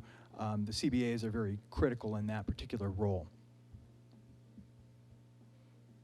I also wanted to mention that CUF looks forward to continuing the conversation on this recruitment and retention work that's been ongoing for a number of years now. We've had some conversations with Deputy Commissioner McCrae and hope to continue those. That also speaks very closely to the issue of quality in the system. Recruiting and retaining quality faculty is very much tied to the compensation, as you know, and so we're interested in continuing that conversation. And last, I'll plant a seed, given that Kevin and even our own consultants are racing around the state all year long negotiating contracts. One of the things that CUF is considering is evaluating all of our CBAs, looking for best language, best practices, so to speak, to develop an understanding of what a model collective bargaining agreement might actually look like. It would perhaps save Kevin or others who are negotiating on behalf of OCHI a little bit of time in future in running around the state discussing language changes in each of these CBAs. So we'll have perhaps a product in a year or so that could be examined by you. So I would stand for any questions if you have any. Thank you, Dr. Shively. Thank you very much. Is there any other public comment? Any public comment? Any public comment? Thank you. With that, our committee is adjourned. Mr. Chairman, thank you. Thank you, Regent Robinson. Thank you, Deputy Commissioner McCrae. We'll now go on to the Academic Research and Student Affairs Committee. And if we could have Deputy Commissioner Moisey join us here. And I would note that what we're going to do is, in addition to going into the ARSA committee, we're now entering that point where we're going to be taking action on not just this committee, but the other committee items that we've been discussing over the last couple of days. And given the fact that I chair the ARSA committee, I'd be turning this back over to myself. So when we get to those action items, I think we can take action on them as part of the entire Board of Regents. So let's begin with the first action item A, which is the Level 2 memorandum. Deputy Commissioner? Thank you, Chair, members of the board. The first action item is there are two Level 2 items, and Level 2 academic items are determined by potential cost on the campuses or having an impact or an effect on campus mission, and also a higher level or standard of looking at duplication with other programs and other campuses in the state.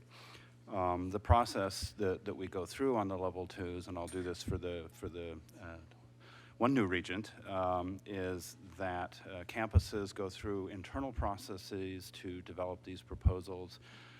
They are reviewed on those campuses through the Academic Senate and also through the administrative, the deans, and usually the academic affairs come to our office. We then have a call with the chief academic officers in the system where these are presented, and there's discussion about those particular areas in terms of competition or collaboration, cooperation, and some of those items. And they, once having gone through that process, they come to the board. Level 2s go through a two-meeting process. So these two that are up right now were informational in the March board meeting. There was discussion there.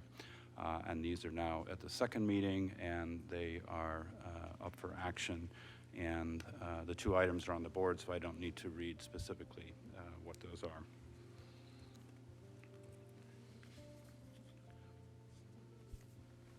Questions from the board? Regent Chairman. I read the material, and I was really quite impressed with the rigor and discipline of the process. I compliment you on it. I actually think we might use some of that in D.A. Davidson in the future. Yeah. People are watching this, Reverend. Hopefully some of my employees. Regent Regala. So during the committee conference call earlier, this first action item did not have vocal critics, and it was a relatively undiscussed item, and we felt that it was something that we were looking to pass coming forward. So just to provide that information. Further comments by the board?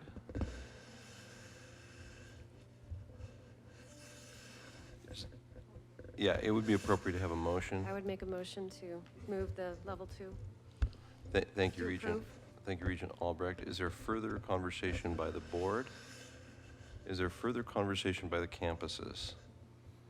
Is there public comment on item A, the level 2 memorandum? Any public comment on this item? Seeing none, all in favor signify by saying aye. Aye. Opposed, no. Thank you. Item B. Thank you, Chair. Members of the board, item B is a request for review of Board Policy 301.5.5, one of the longest numbering titles. This board policy is an update to the transfer and common course numbering. As you recall, that was a process initiated in 2007, and the board policy really reflects the beginning of that process. What we're doing is updating the board policy to reflect that the common course numbering system is in place.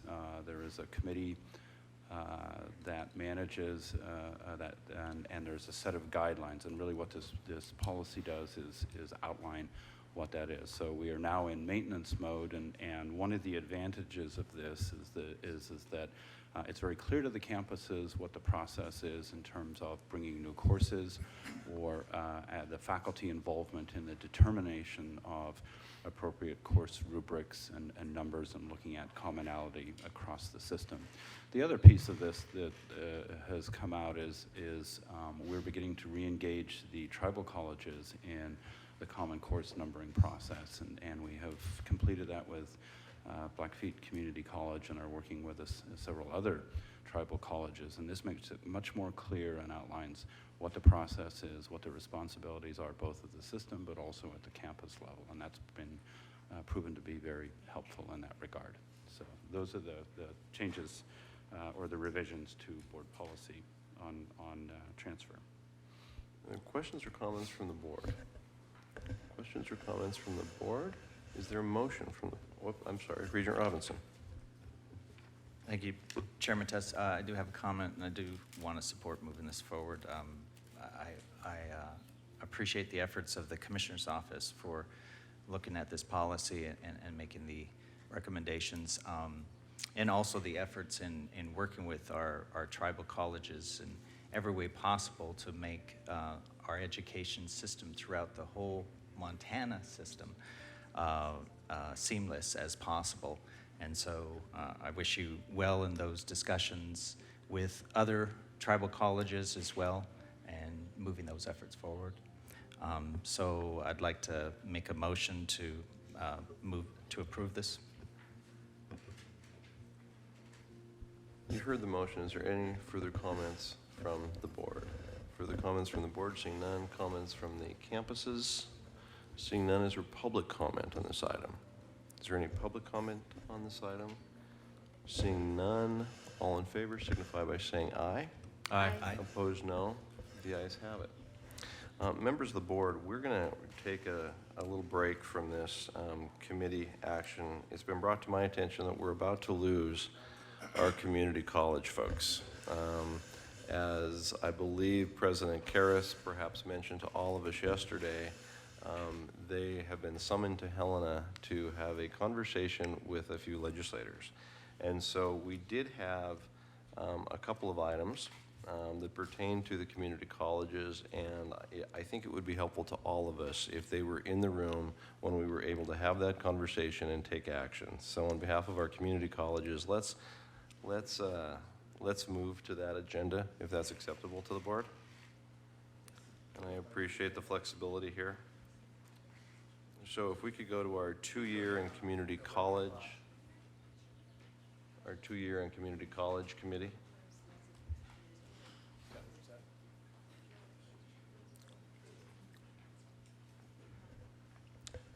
We have 4 action items, 3 of which we might take action on. 3 of which, that C, one of that C is the one pretty controversial. Mr. Chair, oh, they got it.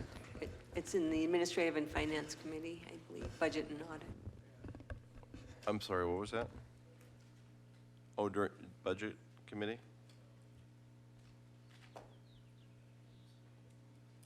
Yeah, so F and G. So let's start with F.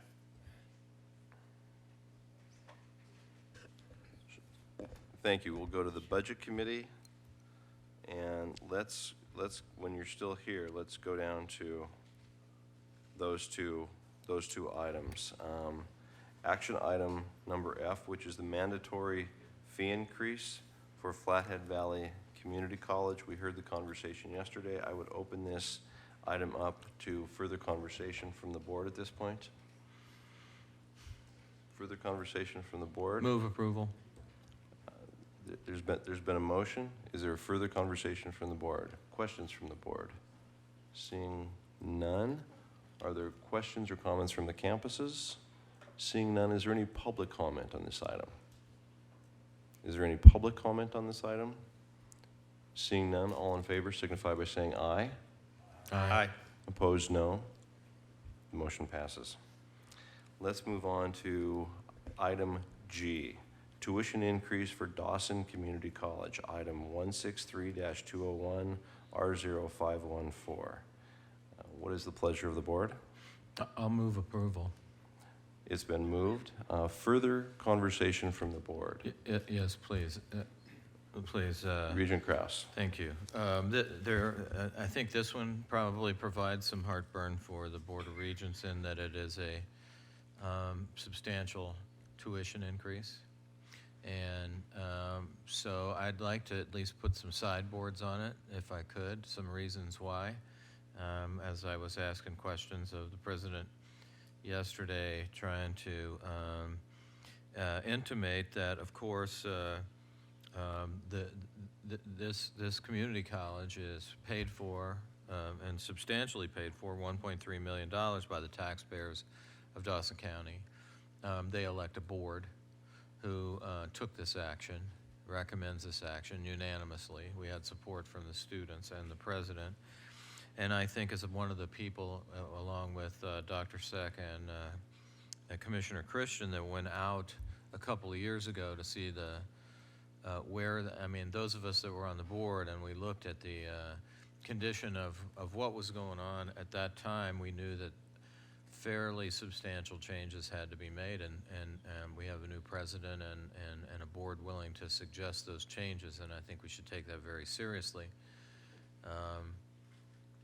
We heard in testimony this issue, the $200,000 in the hole, and now $20,000 in the hole.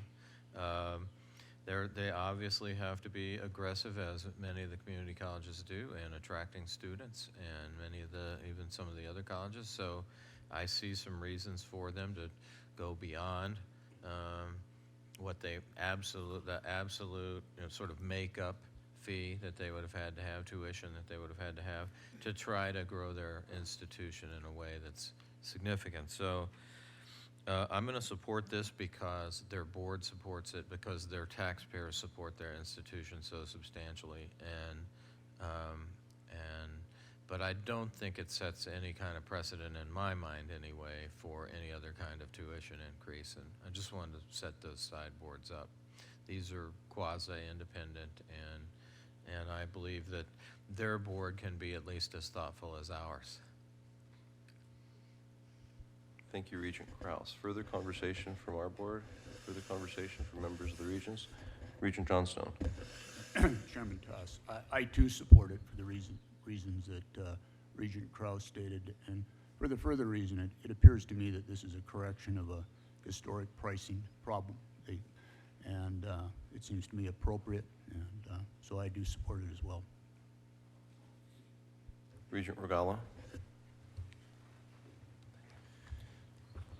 If I was on the Board of Trustees for Dawson Community College, would I rather go to my community and try and seek an increase on the mill and put it out to an open vote, or suggest a tuition increase to the Board of Regents? And strategically, there's a lot of pros and cons to either approaches, but to me it seems that the easier approach is to bring a proposal for a tuition increase to the Board of Regents, and that's the route that's been taken.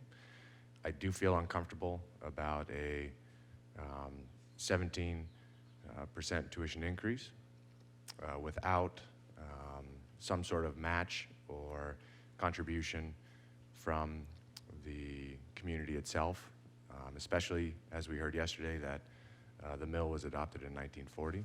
And I do see an opportunity for community support in some circumstance to match the burden that's going to be placed on the students.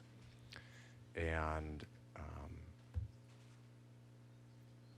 I don't think that not seeing that community support will make me vote against it, but to the Dawson Community College, I'd really like to use this tuition increase as an incentive to stimulate greater support from the community to help create, continue to have a quality product at Dawson Community College. So. Thank you, Regent Regala. Regent Robinson. Thank you, Chairman Tuss. I also want to speak about this issue because it is such a large increase in tuition. I mean, that's not something that typically I've been very supportive of, because it does put a lot of burden on the students that attend that institution. I also need to at least inform the board members that when Commissioner Stearns was the commissioner at that time, I did attend a community meeting and met with some of the board members there at Dawson Community College a couple years ago. And it was evident then that there was a great deal of consternation there and concern by the community members, by the faculty.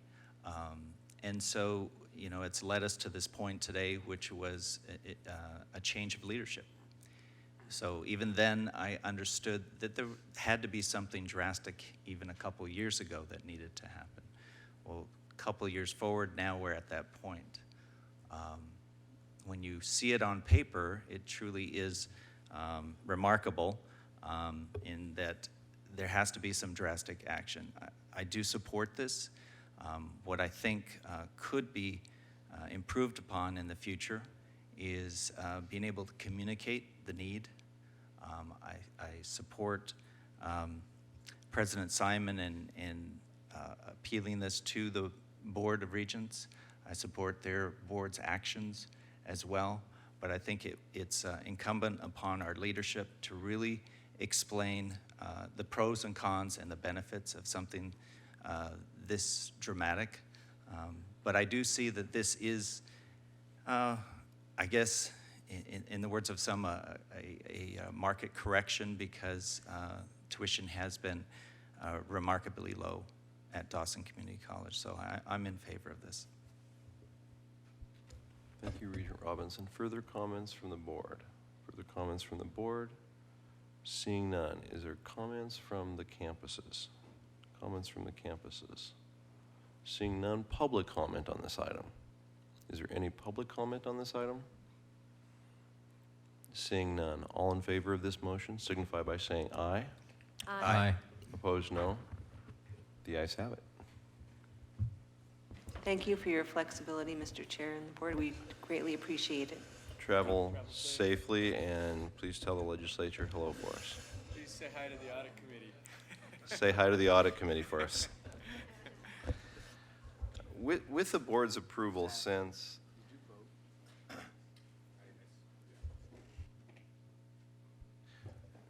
we're on this particular committee, the budget committee, and we do have Deputy Commissioner Robinson here, it's my desire to just continue with this particular committee. The actions that are necessary on this committee, if that's okay with the board. So why don't we move back up to the consent items? Everybody has had an opportunity to take a peek at the consent items. We talked about some of them yesterday. Is there a motion on the consent items? So moved. There's been a motion. Is there any further conversation on the consent items? Seeing none, is there a comment from the campuses? Seeing none, is there any public comment on these consent items?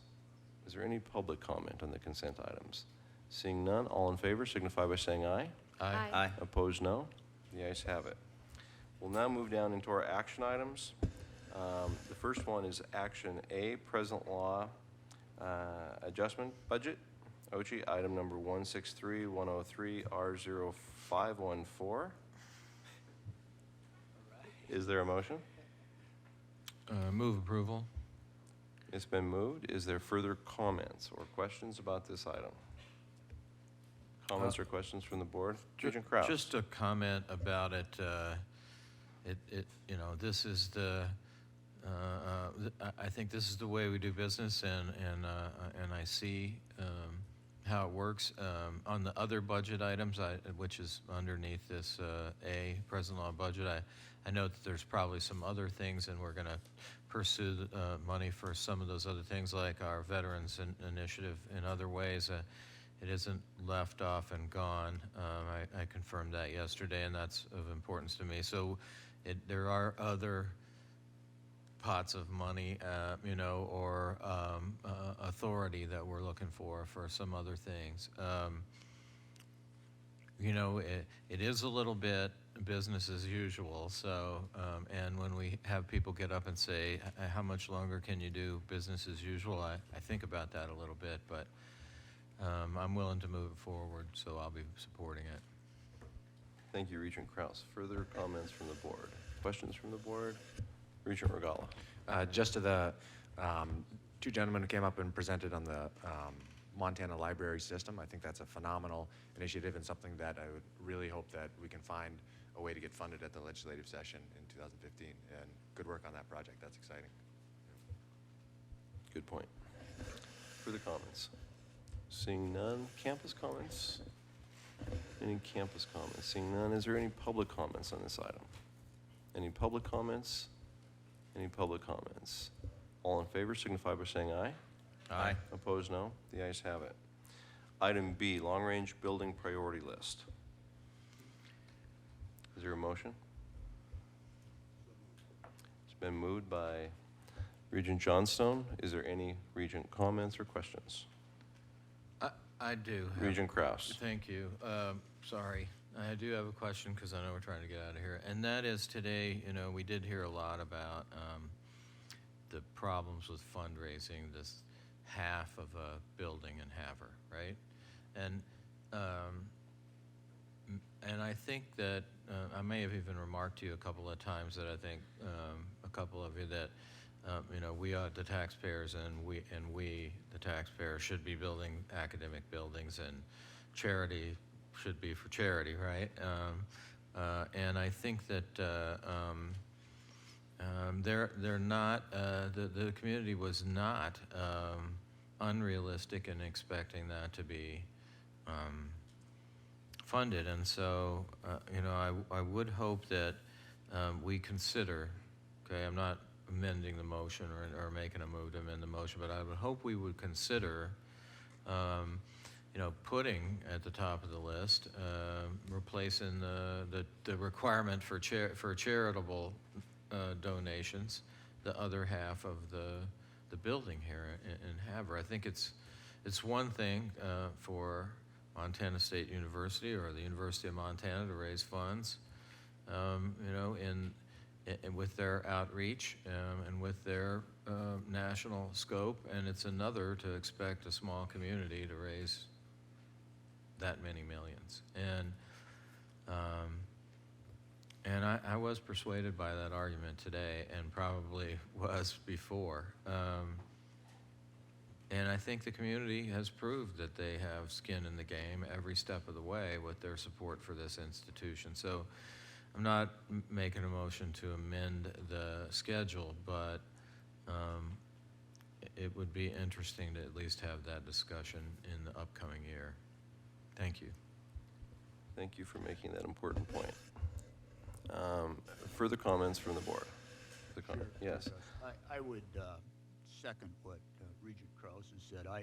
At another time and opportunity, I would like to have a broader discussion about what I would regard as the fundamental capital structure of the university system and how we use debt versus fundraising, both generally and relative to particular buildings, and try to develop some policies and have the opportunity to have that discussion both with the governor and with the legislature. I think that's very important. I don't think we're doing it as efficiently or effectively as we could. Thank you, Regent Johnstone. Further comments from the board? Further comments from the board? Seeing none, are there comments from the campuses? Comments from the campuses? Public comment on this item. Any public comment? Any public comment? Seeing none, all in favor signify by saying aye. Aye. Opposed, no. Thank you.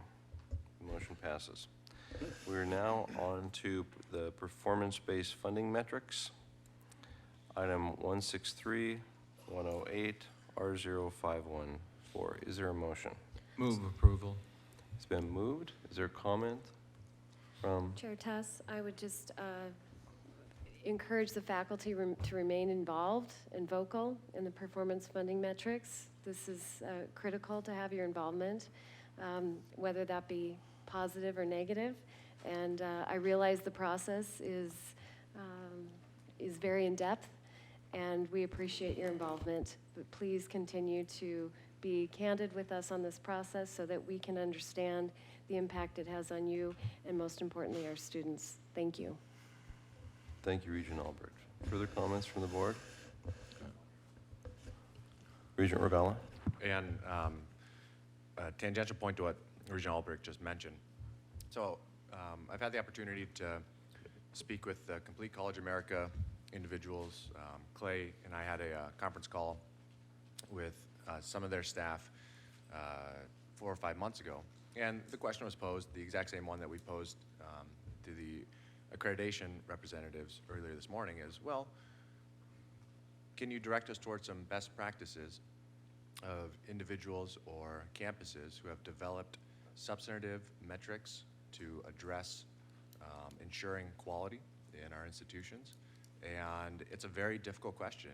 And either, it could be that how I asked the question was not received well, or maybe it's a off-topic question. But both Complete College America and the response today, I think, was illustrative that it's a very difficult problem that campuses are choosing not to engage in. And the fact that the metrics that we will approve today have left open the opportunity to tackle that problem, specifically how to develop metrics to ensure quality on our campuses, I think is a great opportunity. It's not an easy one, but I think it's something that the more effort we can put into, I think can help create a better accountability of our system. And more power to you, and good luck on that. Yeah. Go ahead, please. Thank you, and I'd like to, I guess, express my gratitude to both regions for bringing this up again. And I know that Regent Albrecht has continually pushed to get faculty involvement and to find out more about what faculty think about these issues. And I do appreciate that. We've been talking a lot about quality. Yesterday we talked about it, and it's come up again today. So much so that I think it's clear that it's quite important to everyone in this room. And at this point, when I talk about faculty, I don't want to just talk about the faculty who are currently teaching, but all of our administrators here are faculty at heart and have that aspect.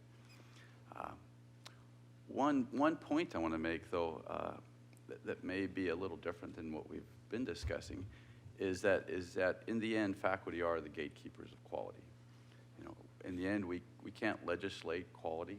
We can't force quality, whether it's by putting money behind it or other requirements. But truly, faculty are the gatekeepers of quality and to ensure quality in the classroom, and that won't change. The metrics that are being proposed are not anti-quality.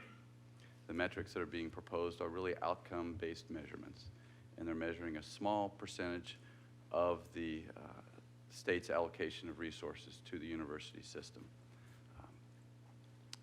So that's one point I want to make. I guess the other point is that we do, as faculty and all those involved, need to roll up our sleeves and look for more innovative ways as we move forward to address some of the concerns that have been brought up. And I think an important aspect of that is to make sure that we do assess the outcomes of these metrics themselves, and to see and to look and to examine any type of institutional changes that may be occurring. The goal is to incentivize positive institutional changes, but in the end we have to remember that our overarching missions of our universities are to create knowledge, to educate students, and to facilitate an integration of this throughout our communities. And so I think, I guess my parting comment here is that we should do all that we can and make a conscious effort of looking at the data as it transpires over the next few years, and to see if there are any positive or negative outcomes of these new metrics. So thank you. Important comments. Thank you very much. Regent Krause. Yes, thank you.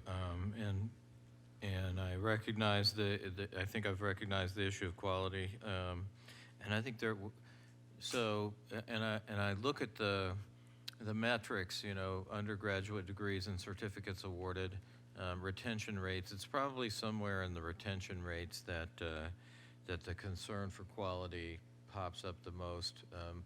Going back to the old model of look to your left and look to your right, and only one of you will be here, or whatever that is. Obviously, I was one of those other people. But I think there are ways to deal with retention rates that are part of faculty, but are also, part of administration and part of student participation. So advising and tutoring and course design. I forget what that big word is that describes. No. The big word that and I'm sorry, I had it this morning, but it's gone. The design, how you teach. The way we teach. Is that ontology? I don't know what it is. Pedagogy. That's it. Thank you. I knew it was out there somewhere in my head. Thank you. So pedagogy. Okay.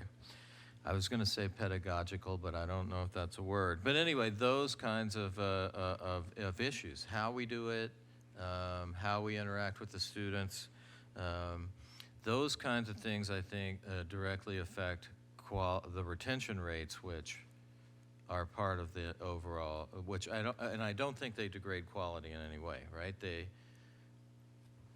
And maybe they even improve the student experience, which is a measure of quality. And so, I support this.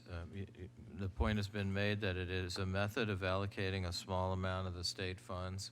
To some extent, I'm not sure how the rest of it we allocate, base plus or whatever you call it, with based on FTE. I don't know how basin allocations on FTE addresses quality either, right? So, I'm not sure either one, other than maybe consumer demand, right? I mean, that's, the consumers are wise and they go to the places that have better quality. Maybe that's how we address quality with our current funding model. But the bottom line is this is just for a small part of that allocation. I think we have taken much more time addressing quality in this model than we have in the straight 8 FTE model.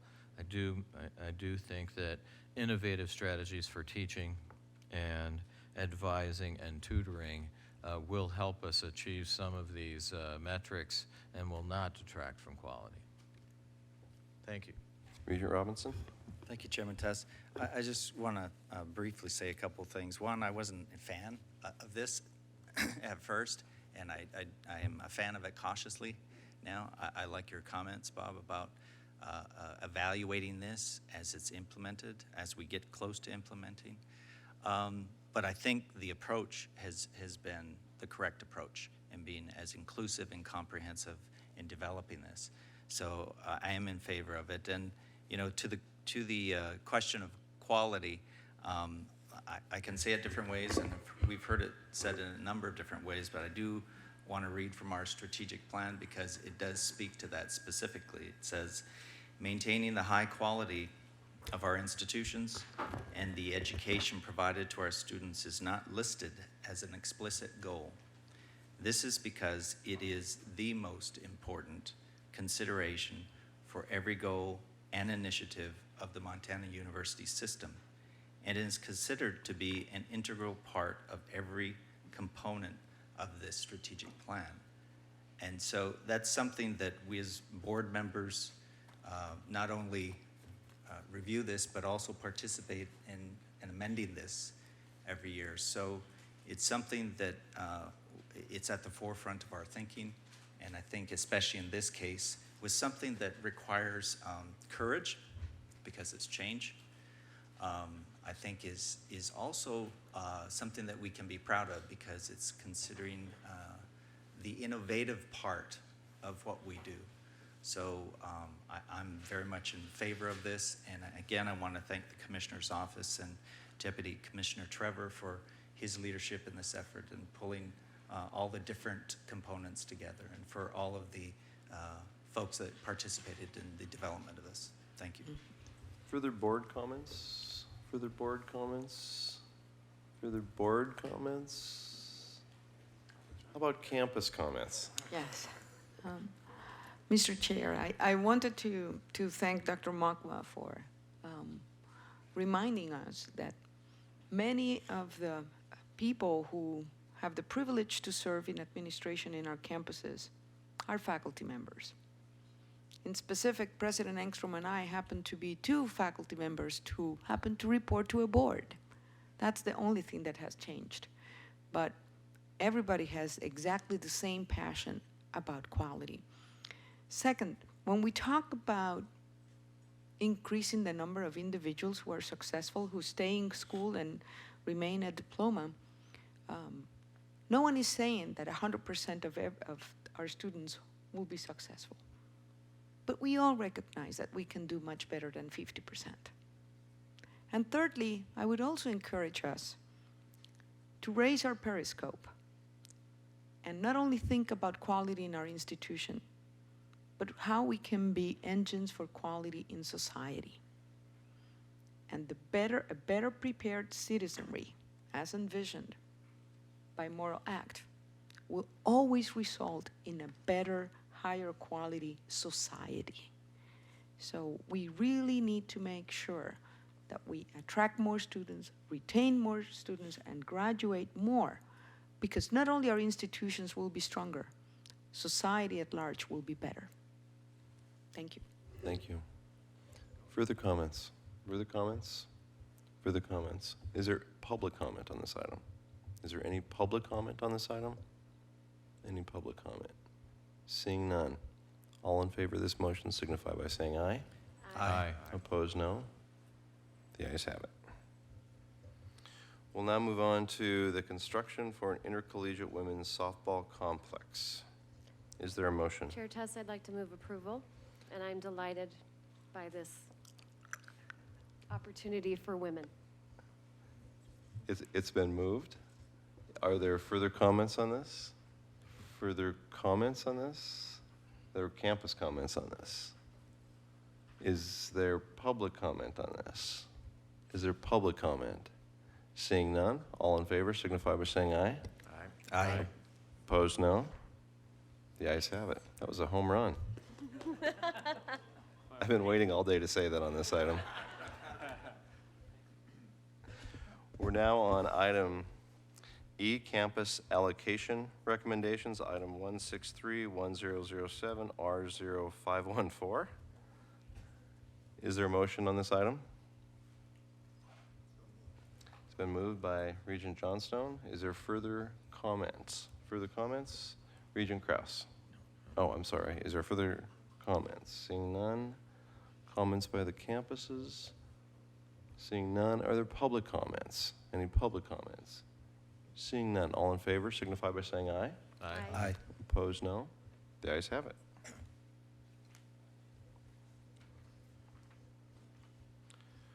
We have done the next two items, and so we are now on action item H, approval of changes to the Montana Family Education Savings Program Manager.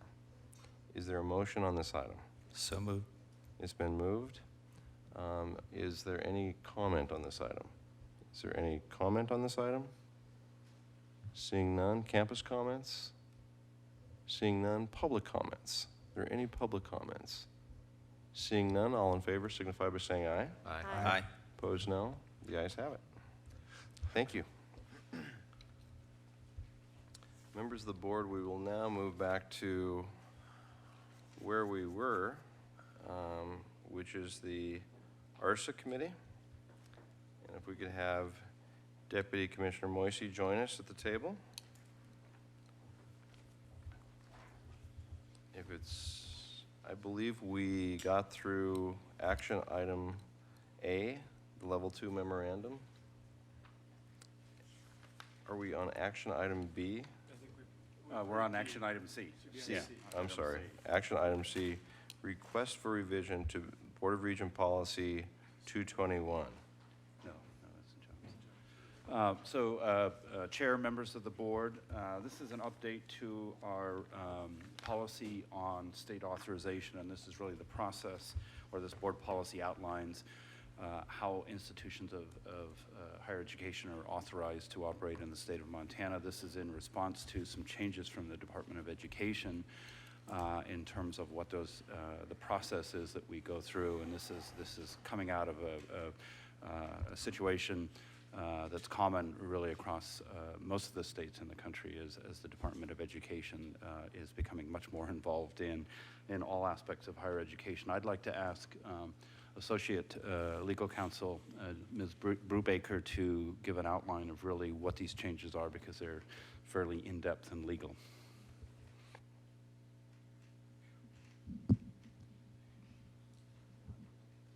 Chair Tuss, members of the board, the revisions to this policy are meant to address two distinct issues.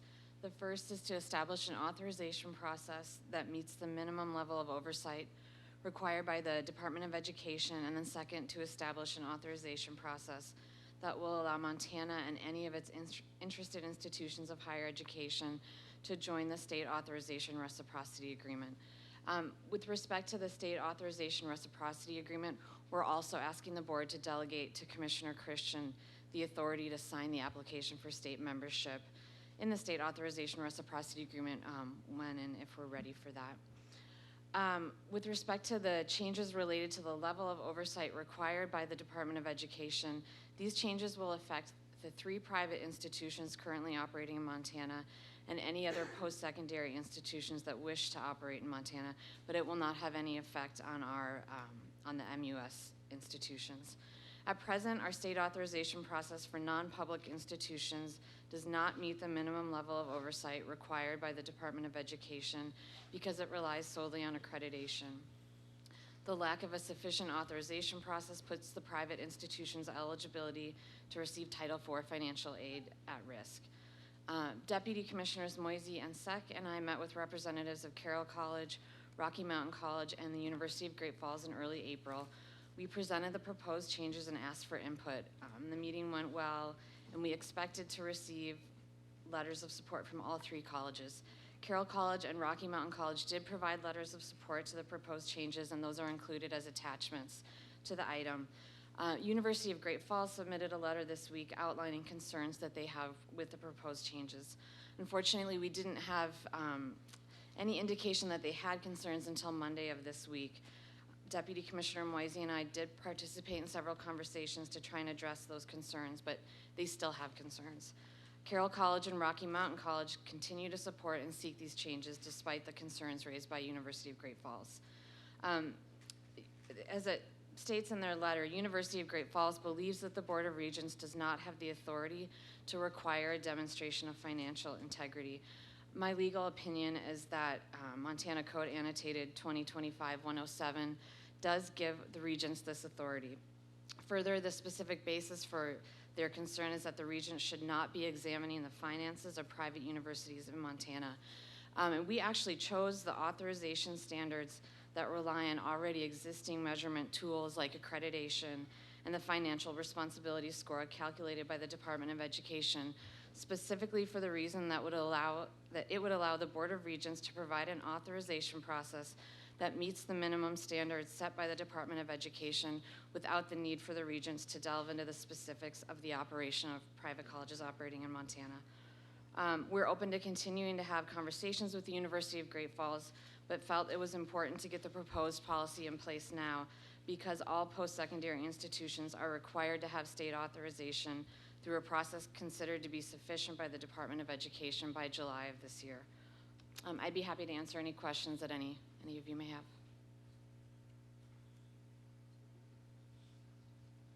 I have a Thank question. you. What does the University of Great Falls propose as an alternative? Aren't we just following Department of Education requirements and standards here?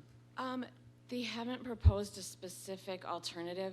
The problem is that the Department of Education hasn't laid out specific pieces that have to be in an authorization process. They've just said what it can't be. And so they've said that it can't be just accreditation, which is what we use right now. So sorry, go ahead. Or have we followed the practices that other states are using? Yes, we have. And is the University of Great Falls aware of that? Yes. Further comments or questions? Regent Regala.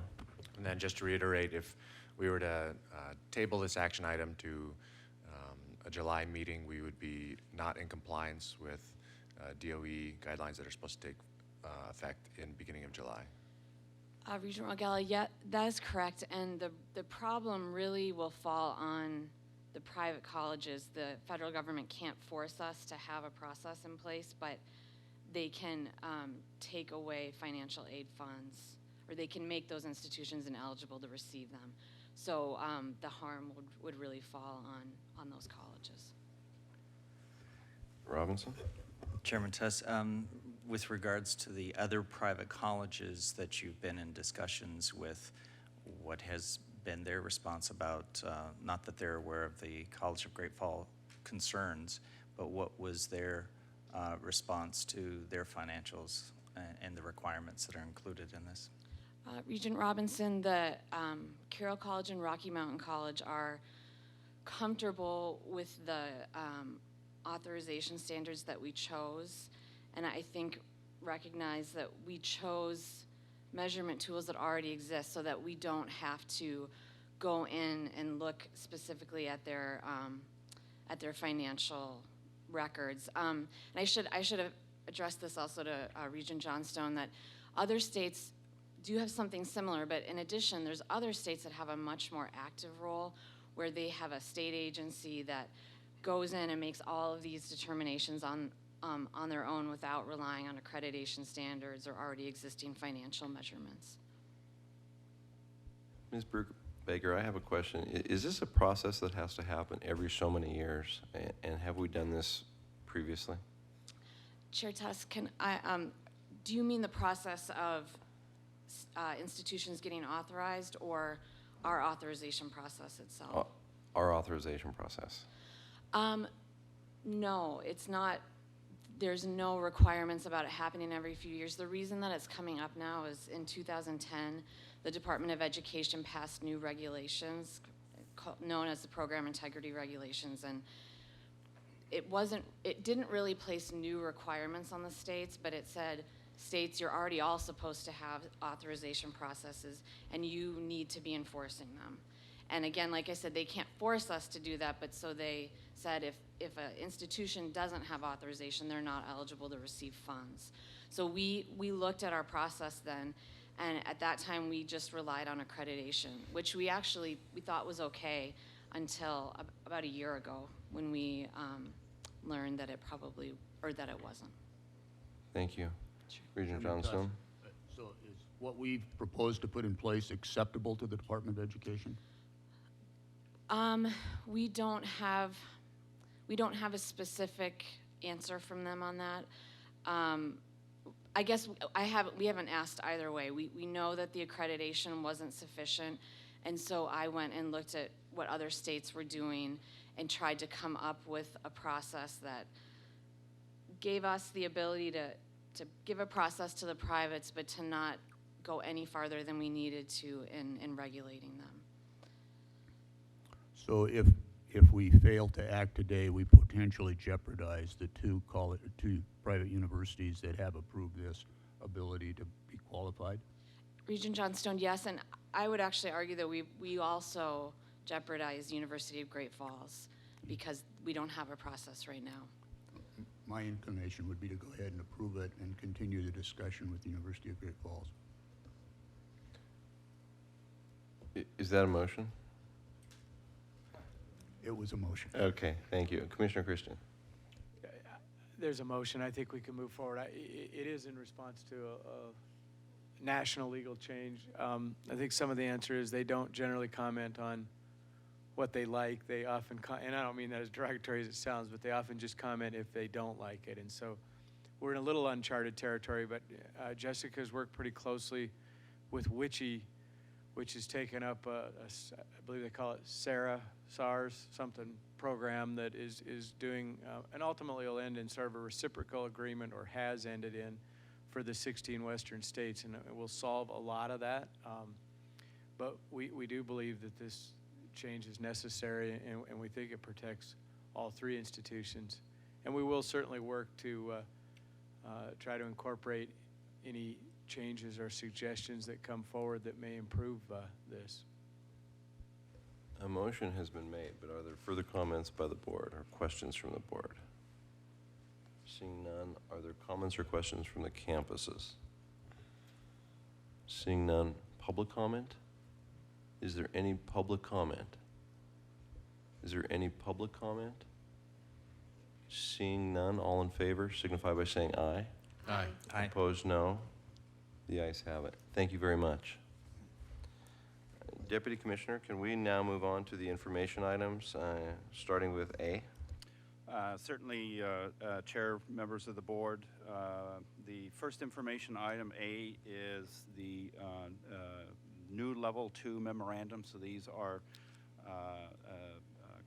proposals coming from the campuses. This is the first meeting, the informational piece of this. Both of these are, these items here are to create research centers. And I want to give a little bit of background on research centers. These are really ways for campuses to organize a research capacity on a campus, to bring faculty together around a specific area of research.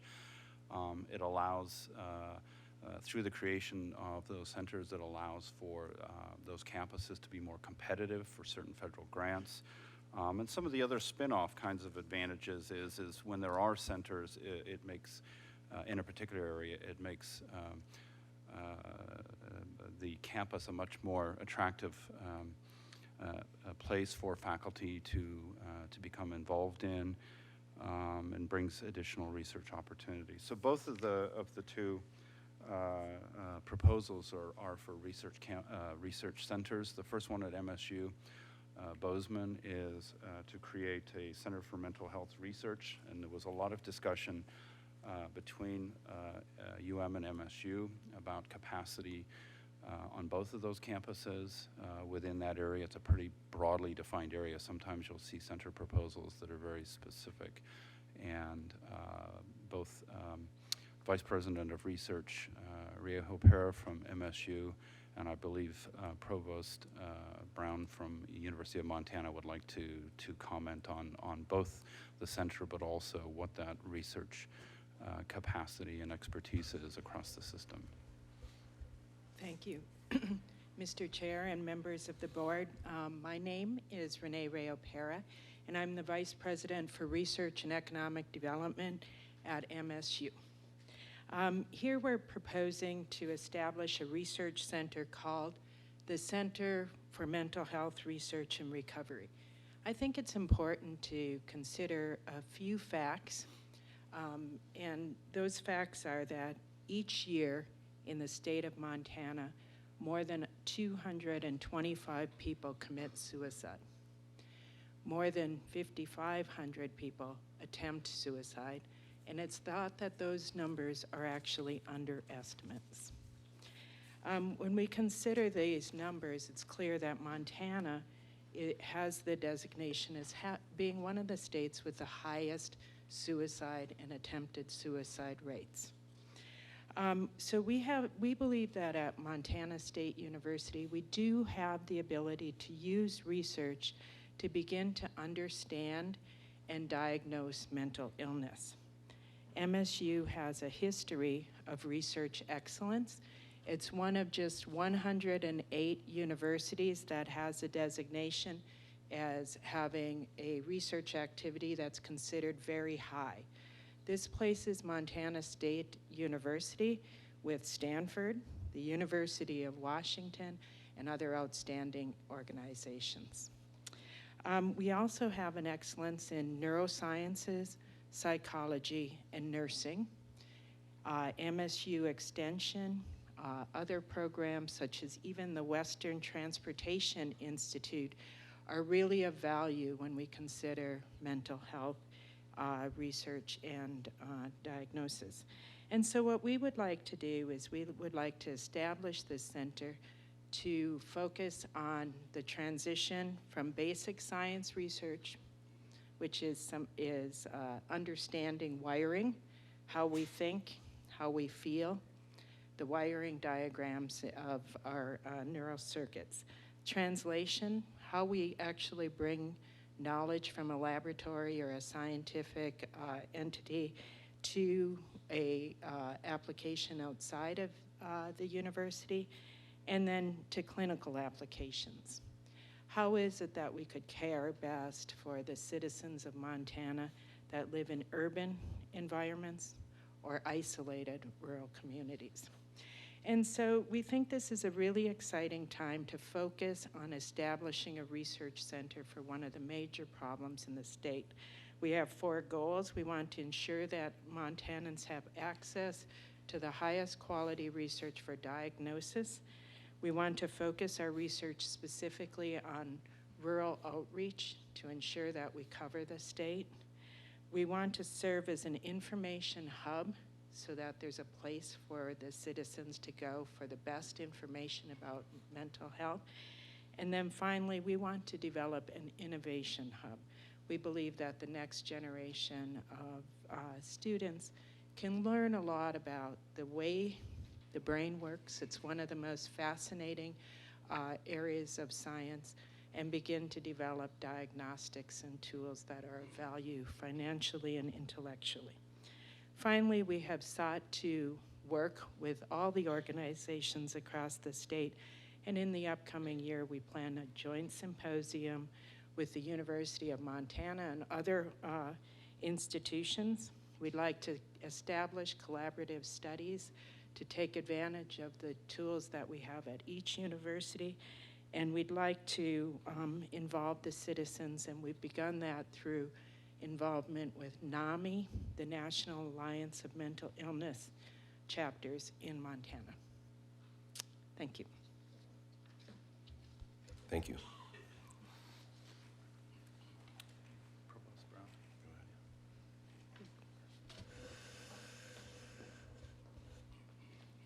Provost Brown. Thank you. Mr. Chairman, members of the board, my name is Perry Brown. I'm Provost Vice President for Academic Affairs at the University of Montana. We want to go on record as the University of Montana as supporting Montana State University in the development of a mental health research and recovery center. I do, though, want to make a broader comment about this large area of the brain and all of the activities that are going on within Montana and many other places. And my comment is this is a huge area for which Montana has considerable strengths, not just in the 2 flagship institutions, but in the other institutions as well.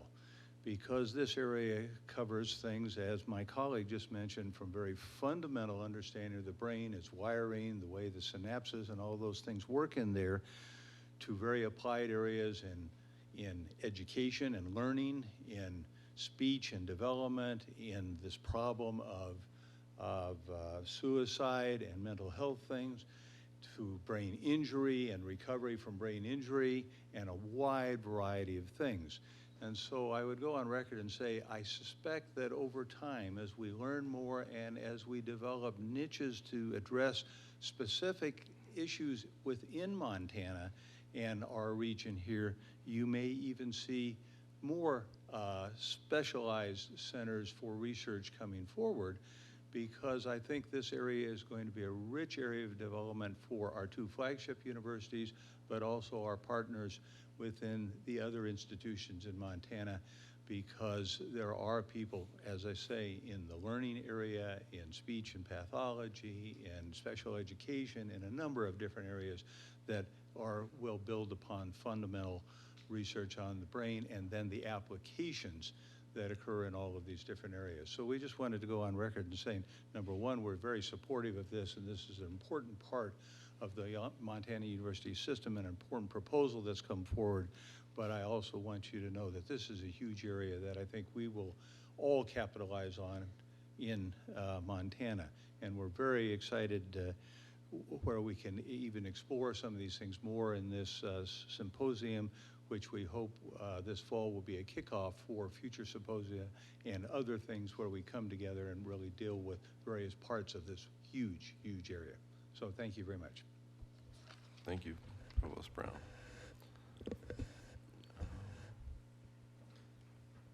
Are there folks from Northern? I believe that we've got some Northern folks to talk about the other center, if I'm not mistaken. Chancellor. Thank you, Chair Tuss. First, a special thank you to Regent Krause. In the conversation earlier, we greatly appreciate the respect and understanding you're given to the situation as presented by my colleagues from the community of Havre. Thank you very much. The Bioenergy Research Center has been in place since 2006, and we're proposing this to you as a fully sanctioned center for three primary reasons. First, it's already making important contributions to research, especially as we look at the specter of global warming. Second, we're already a partner in significant economic development initiatives. And third, this is a key to the development of future academic programs as we strive to establish a niche institution here. So to further expand on this, I have three colleagues that I'd like to bring to the podium, and they can give you a little bit more information quickly, because we're very aware of the time. Dr. Larry Strizich, who is the Dean of the College of Technical Sciences, Ms. Jessica Windeboy, who's the Executive Director of the Bioenergy Center, and Dr. William Rugg, who is our Provost.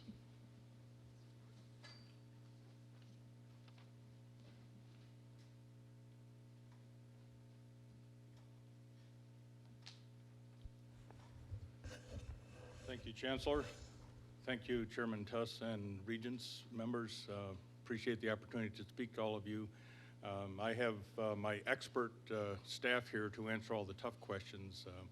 Obviously, I've been here a short period of time, entering my fourth month as provost here, but have been impressed by the technology center, all of the activities that we have on that side of campus, and what we've been doing really kind of a startup operation, and already I believe it truly is at center status. But I wanted to allow my two colleagues to answer some very specific questions and give you some comments on it. So I'll turn it over to them, Larry and Jessica.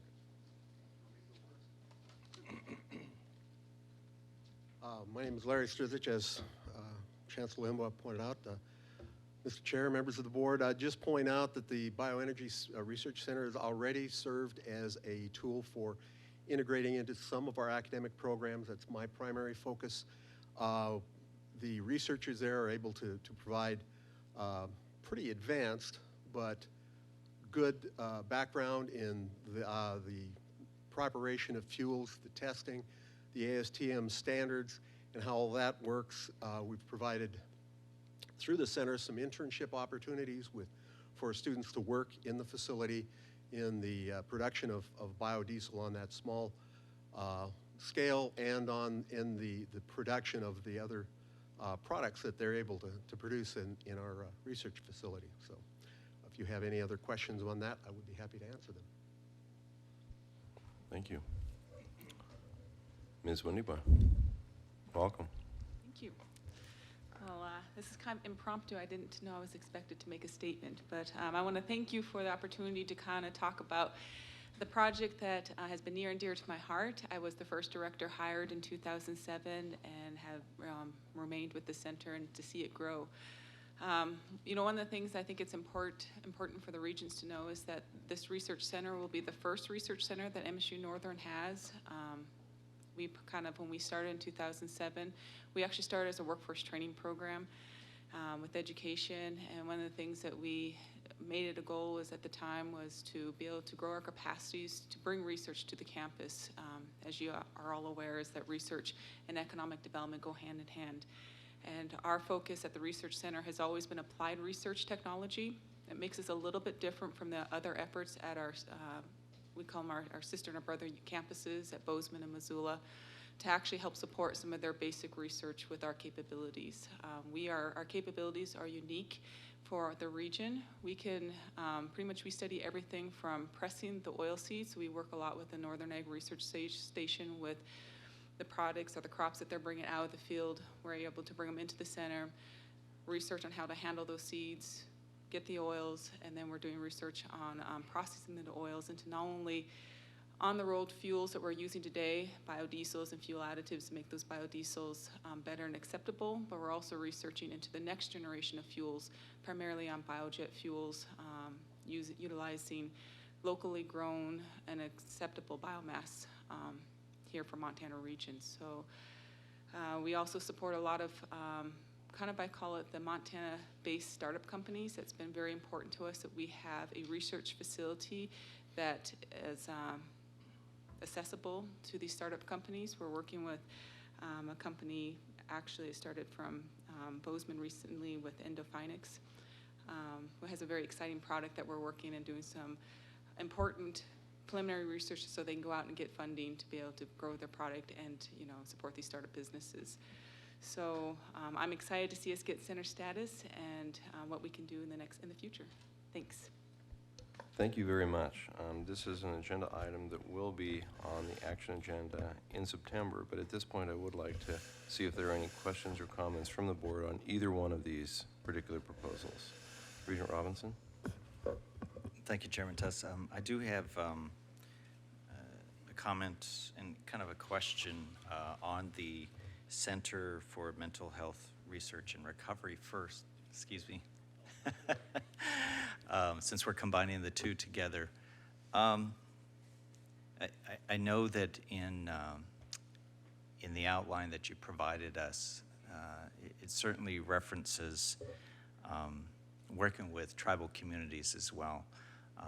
I don't know if those discussions have been held yet, so I'd be curious about that because I think many of us are aware that there's a higher per capita rate of suicide on our Indian reservations and in our Indian communities.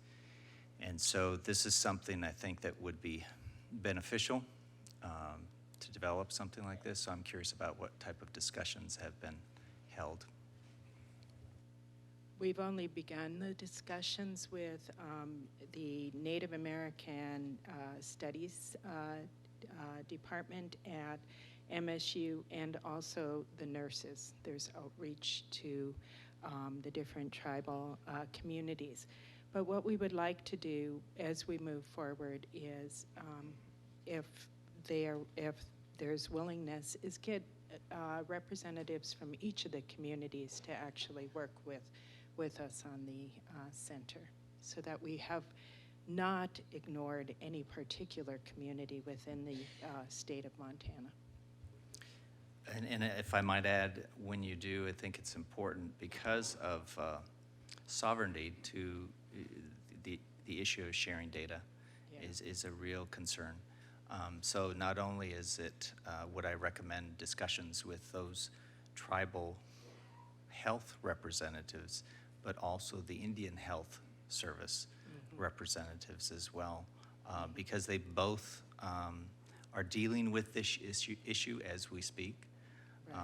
And so it's something that's an active process that needs to be engaged very deliberately. So I would encourage both of those entities to be approached. The other thing I want to mention too, because it always seems like, well, there's certainly communities that have, rural communities have the same type of concern about the suicide rates. But also in our Indian communities, there's a high percentage of per capita for service, armed service representatives too. So, I mean, there's always the pros and the cons, but I think this is an issue that's really important. Yeah, we're excited to get started on the project, and we definitely would like input from the broad community. It's also clear that there are troubling signs coming along that older people are beginning to commit suicide much more frequently than we've ever seen before, and that's across the different communities. And so finding a way to understand in the context of where people are, what decisions are being made is really very, very important. Thank you. Anything else while I'm here? Further comments from the board? Chair Tuss, Dr. Rayo Pera and Provost Brown, I just want to comment that we had a good discussion in our committee meeting about this, and I am excited that there's such a use of interdisciplinary skills and strengths that already exist. And what an opportunity this is for our state, for our communities, for our citizens, and for our university to be poised as a leader in an area that so desperately needs the help, support, and guidance. And so this is such an area that is exciting and on the cusp, and I thank you for your leadership in that area. And I also want to note that both of these programs fall right into our areas of research, as you know, and into workforce development. And so there's real strengths in those areas as well, especially when we look at Main Street, Montana. And so there's a lot of synergy with all of this. And so I just want to extend my support and also commend you as for your willingness to not make this a turf issue, but that it will extend across campuses, because there's so much potential with the strengths and the skills within the interdisciplinary areas. So thank you. Thank you. We really do seek to serve on this. This is something where we seek to learn and to serve. And if we are successful, I would like to see the suicide rates go down. Important comments, Regent Albrecht. Thank you very much. Are there further comments or questions from the board on this item? Seeing none, let's move on. Thank you. Thank you very much. Thank all of you. Item B. Thank you, Chair, members of the board. Item B on information is the level 1 memorandum. So these are academic changes on the campuses that don't rise to the level of 2. So these are typically actions that have lower costs, less of an impact on campus mission, and certainly less impact across the system. These go through a very similar process within the campuses, and a very similar process that the level 2s go through. The only difference is these are approved by the commissioner, and these come as informational items. I won't go through. There's 2 or 3 pages here of what the specifics are, but this is really new academic programs, changes in existing programs, programs that are put into moratorium or termination, and also our certificate programs that are being proposed or are being terminated. And so again, this is informational, and as such, if there's any questions, certainly I can help answer those. So back to you. Any questions on the level 1 memorandum? Any questions on the level? Yeah, please.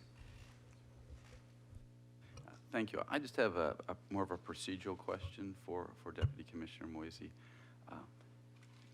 Is there any change to the plan or scheduling of when the board will hear level 1 and level 2 proposals?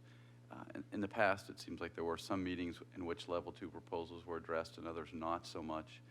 I think it would help us in our planning if that could be clarified, and I apologize if that's previously been articulated. Thank you. Mr. Chair,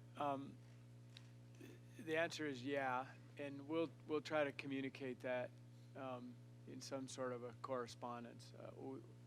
Our thoughts are is that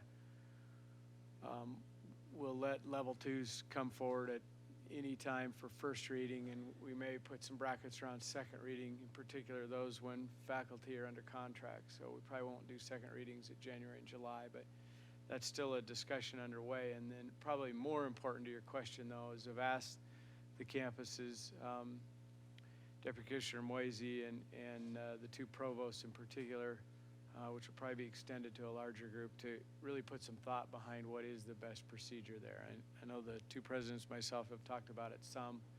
I think the sort of table's wide open for discussion, and we just need to have that discussion and see what makes the most sense.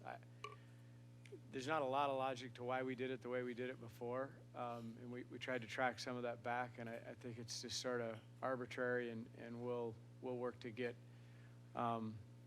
something that makes sense and communicate that to the campuses. Regent Regala. So on this list, there's about 5 to 7 new programs that come as a direct result of the TAC grant received by the 2-year departments. And I just want to add a word of encouragement to Director Matt Springer to keep continuing with development of this initiative and keep an eye towards the marketing budget that we have allocated towards the TAC grant to make sure that as the programs are filled, that the Montana population and citizenry are aware of them. And obviously your offices are aware of this, but it's something that I just want to reiterate from the board perspective. Thank you. Further comments? Further comments? Okay, let's move on. Thank you, Chair. Members of the board, item C is an informational, the withdrawal of a health information technology certificate program from moratorium at Flathead Valley Community College. This is required when a campus puts a program into moratorium for a variety of reasons. In the short term, they don't accept students. They teach the students through that. When those particular situations change, they then can continue on with termination or pull the program out of moratorium, and really that's what that is, this case is, and it's really, again, a notification to the board. Questions or comments on that item? Okay, seeing none, let's move on to math pathways. All right, thank you, Chair and members of the board. Regent Robinson asked a little bit about the Math Pathways meeting we held in Helena a couple of weeks ago. I wanted to give just a very brief update on really what that was. It's a national focus on aligning math with particular curricula. And so, for example, statistics has perhaps greater applicability in some of the social sciences. Calculus does in some of the STEM fields, and so on and so forth. So that makes fairly good sense at that level. We had asked each of the campuses to provide us with data about their specific degree programs, math requirements, and as we went through that, I'll give you just a couple of quick statistics on that. We were asking about the terminal math course. So this is the sort of final math course in each of those. And Introduction to Statistics accounts for about 20% of the degree programs. Calculus about 15%. About 15% of the degree programs just rely on a general education math. So that's a math 100 or higher. And college algebra, math 121 is required as the terminal math in about 10% of the degrees.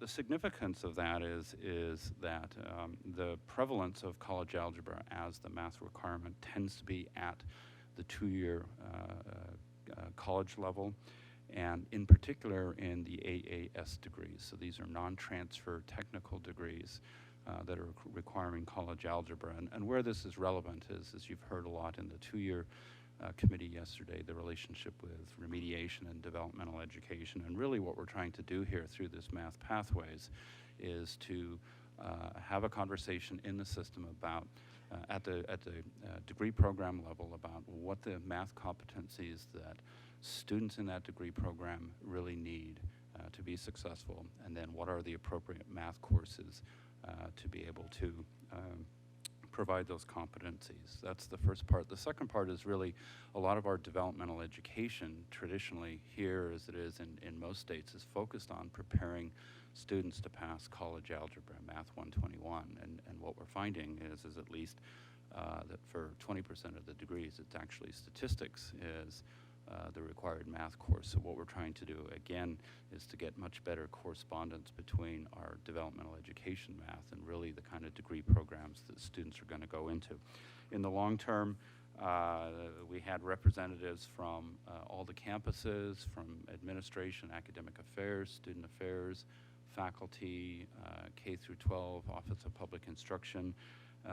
We had a wonderful speaker, Uri Treisman, mathematics professor at University Austin, Texas, who also runs the Dana Center on Public Policy, has worked with a lot of states in this area to try to align those math curricula. So our next steps that came out of that meeting, we had the participants identify where we need to go ahead with taking a closer look at that alignment in the state is to collect data on how students progress through different degree programs and obviously their success in math, and then to also engage the broader faculty in the system, both in math to talk about those competencies, but also within the different disciplines. And so that's the update on that piece. Questions or comments? Questions or comments from the board? I'm seeing none. Thank you. We're now at the point where we're talking about the student affairs update and addressing barriers to student success. All right, thank you, Chair and members of the board. As you remember, in the September meeting, we had invited Mr. Muffick, who is now our Director of Student Affairs. I was directed by the Commissioner when I took the position that our office needed to play a much stronger role in terms of engagement around the issues in student affairs, and certainly those are issues that you read about in the paper, but they're also issues that affect students in terms of advising and providing services on campus. And we charged the student affairs officers with coming to the board with relevant issues, and this is, and you've heard reports from Mr. Muffick several times during the year, this is one of the outcomes of that process. Thank you, Neil. Mr. Chair, members of the board. Again, Ron Muffick, Director of Student Affairs in the Commissioner's Office. I have a couple colleagues here with me today. Marcy Torres, who is the Director of Health Promotion at Montana State University in Bozeman, and Paul Beatty, who is the Dean of Students at Montana Tech. I'm going to try and make this as brief as possible since we're running behind schedule, and I've got a PowerPoint, but I think I can go through it pretty quickly. What our update here really is, Neil kind of laid the groundwork for me here, but our update is this is a major undertaking or initiative as a system to address the three significant barriers to student success through the use of some online products. And what we've identified as three significant barriers to student success are alcohol and drug use, sexual assault or sexual misconduct, and financial literacy education as it relates to affordability. As Neil mentioned, we had the Student Affairs Officers group that we re-engaged last August, and the Student Affairs Officers came up with these three same issues that we were receiving in the Commissioner's Office direction from the board to let's have a system response, let's have a system, let's do some things to address these issues. So today, what we're here to do is say, okay, we've come up with a plan here on what we're gonna do. If you could go to maybe the next two slides. The significant efforts, there's already a lot going on at the campuses. There's discussions at orientation, training sessions, group sessions, written materials provided to students, but those efforts differ depending on the resources that are available at the campuses. We see our smaller campuses don't have a lot of the infrastructure that our flagships have. By securing our online products and courses, that'll provide some consistency and it'll supplement our current efforts. And I've said previously, this isn't a silver bullet that's going to solve these issues, but it is a significant tool, particularly at these smaller schools who are lacking the resources. Pricing was prohibitive for the smaller campuses as well. When they tried to go out and secure these products themselves, it was too expensive for them. What we did is we went through the Commissioner's Office and we were able to benefit from economies of scale or buying in bulk, so to speak, where we were able to secure these products at a really good price. Next slide, please. The products I want to talk about, the vendor is called EverFi. I like to say that they're the best in breed in this space in providing these services. They have 500 schools nationally using the alcohol course, 200 schools nationally using the sexual assault course. The reason we have our friends here from MSU and Montana Tech is we've already had 2 campuses using these products in the system. MSU for about 9 years, I think this is their 9th year, and Montana Tech their 4th year. So they're going to hear and be able to provide us their insight regarding the products.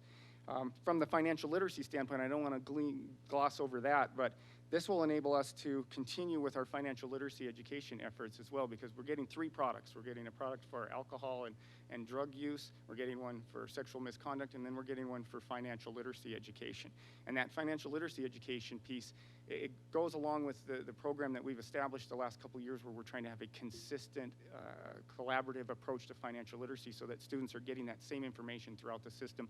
This product will allow us to continue that, and will also provide us data that we don't have right now in our financial literacy efforts, and be able to gather that data from a system office. We'll also be able to gather the data on all these other products at a system level, which is something new that we'll be able to provide, and the campuses will be getting reports as well. So real quickly, the benefits here, obviously, I touched on the pricing, I touched on the data, but really we want to make sure that we're educating students, helping them make good choices as it relates to all of these issues. So we want to provide these products to help them make those good choices, and Paul and Marcy will be able to talk to you about that in more detail. And then the final piece is just assistance in complying with federal requirements. Violence Against Women Act, the White House Task Force on Sexual Assault Guidance, and the Campus Save Act. We want to make sure that we're in compliance with all of those. So what I'll do here is we've got to bear with us. It's a short demo. It's about 2 minutes and 47 seconds, I believe. It's on the alcohol product. Just want to show it to you so you get a flavor of what this looks like, what the students will see, and that this organization really is a well-established group. They're not some kind of fly-by-night organization that's just kind of getting into this space, because there are some other new vendors, because of all the compliance requirements federally, that are starting to come into this environment.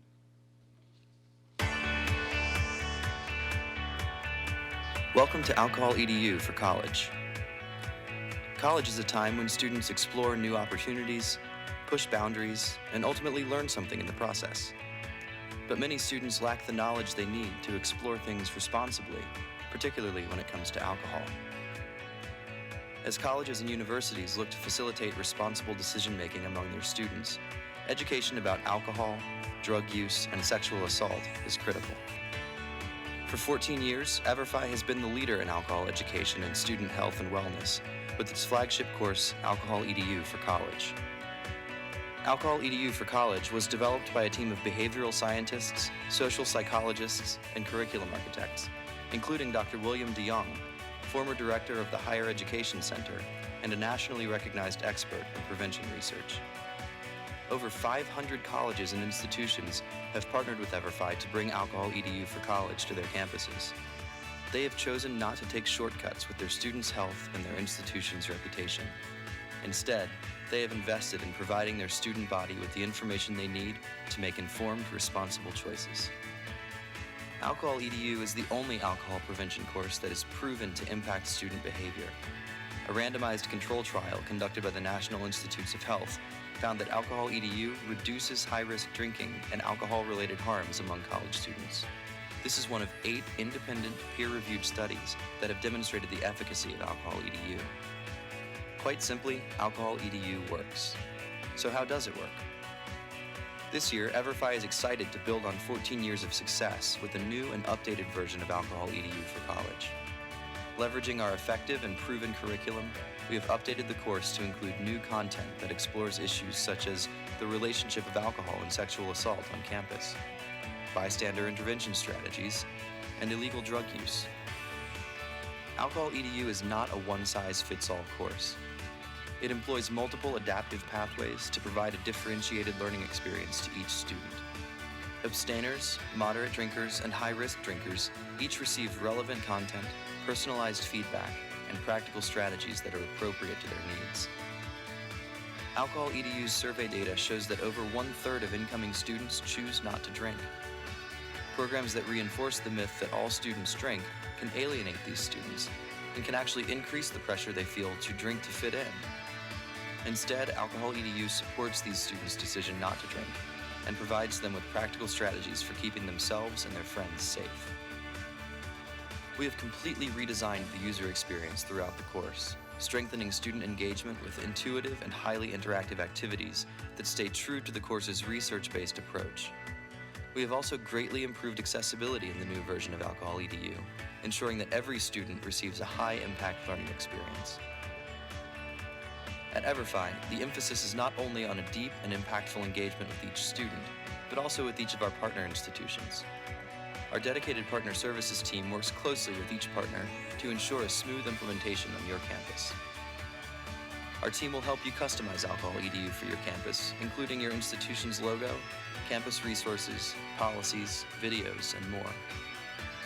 Course surveys capture critical data points for each student, yielding valuable insights about alcohol use on your campus. Building on this data, EverFi develops an annual impact report for each partner, which includes a summary of campus-specific data benchmarked against national aggregate data. Effective alcohol education is critical to your students' success and your institution's future. EverFi's Alcohol EDU for college is the proven best-in-class solution. We hope to partner with you to make that future bright.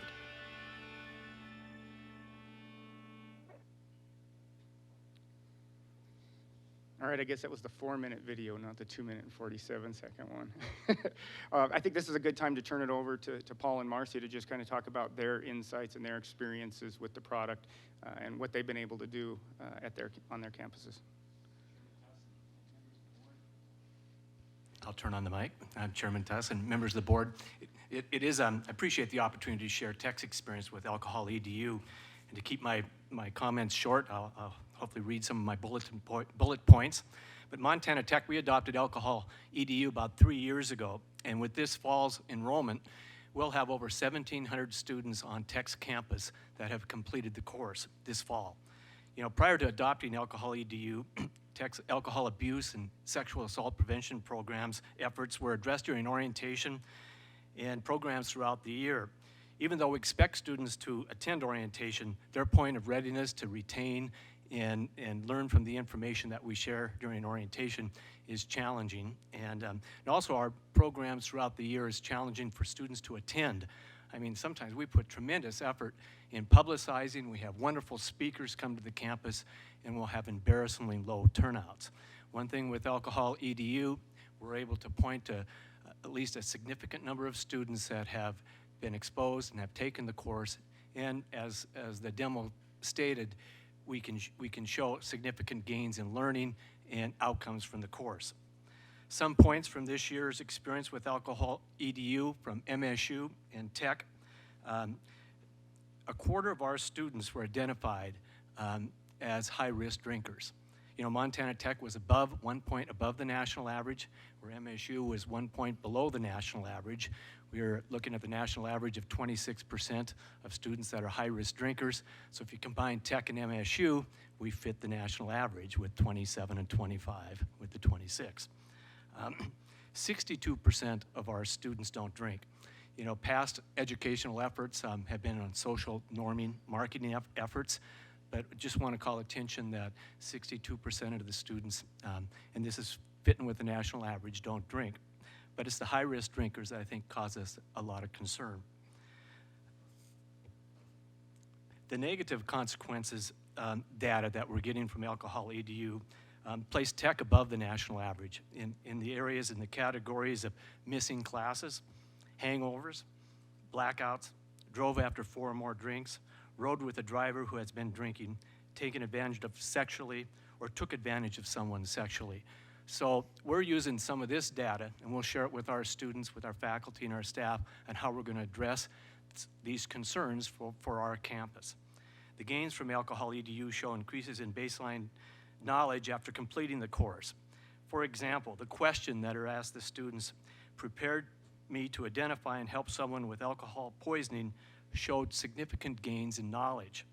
Just this past semester, about a month ago, a little over a month ago, it was brought to my attention that we had a student with alcohol poisoning in one of our residence halls.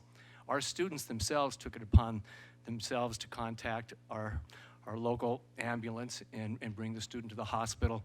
They were able to recognize someone with alcohol poisoning. They worked with our director of Res Life, but I'm not sure that we can attribute that directly to them taking the course, but that's some of the learning that takes place when students go through the course, that if a student's in trouble with alcohol, how much they drank, how they need to respond. The positive behavioral intentions also showed significant increases for both our campuses, both MSU and Tech, that have been using this data. For example, the positive gains are the learning would be setting limits, avoiding drinking games, pacing drinks, alternate drink types, and the reducing of frequency and a reduced number of drinks that they have at events. The impact data related to the Haven component, which is the sexual assault module, just comment briefly on that, showed significant gains in recognizing alcohol as the most popular date rape drug and the demonstrating an understanding of consent. Additional knowledge gains that we received in our impact report, and we just got this impact report I did last week, showed gains in such areas as strategies for supporting sexual assault survivors and bystander intervention strategies.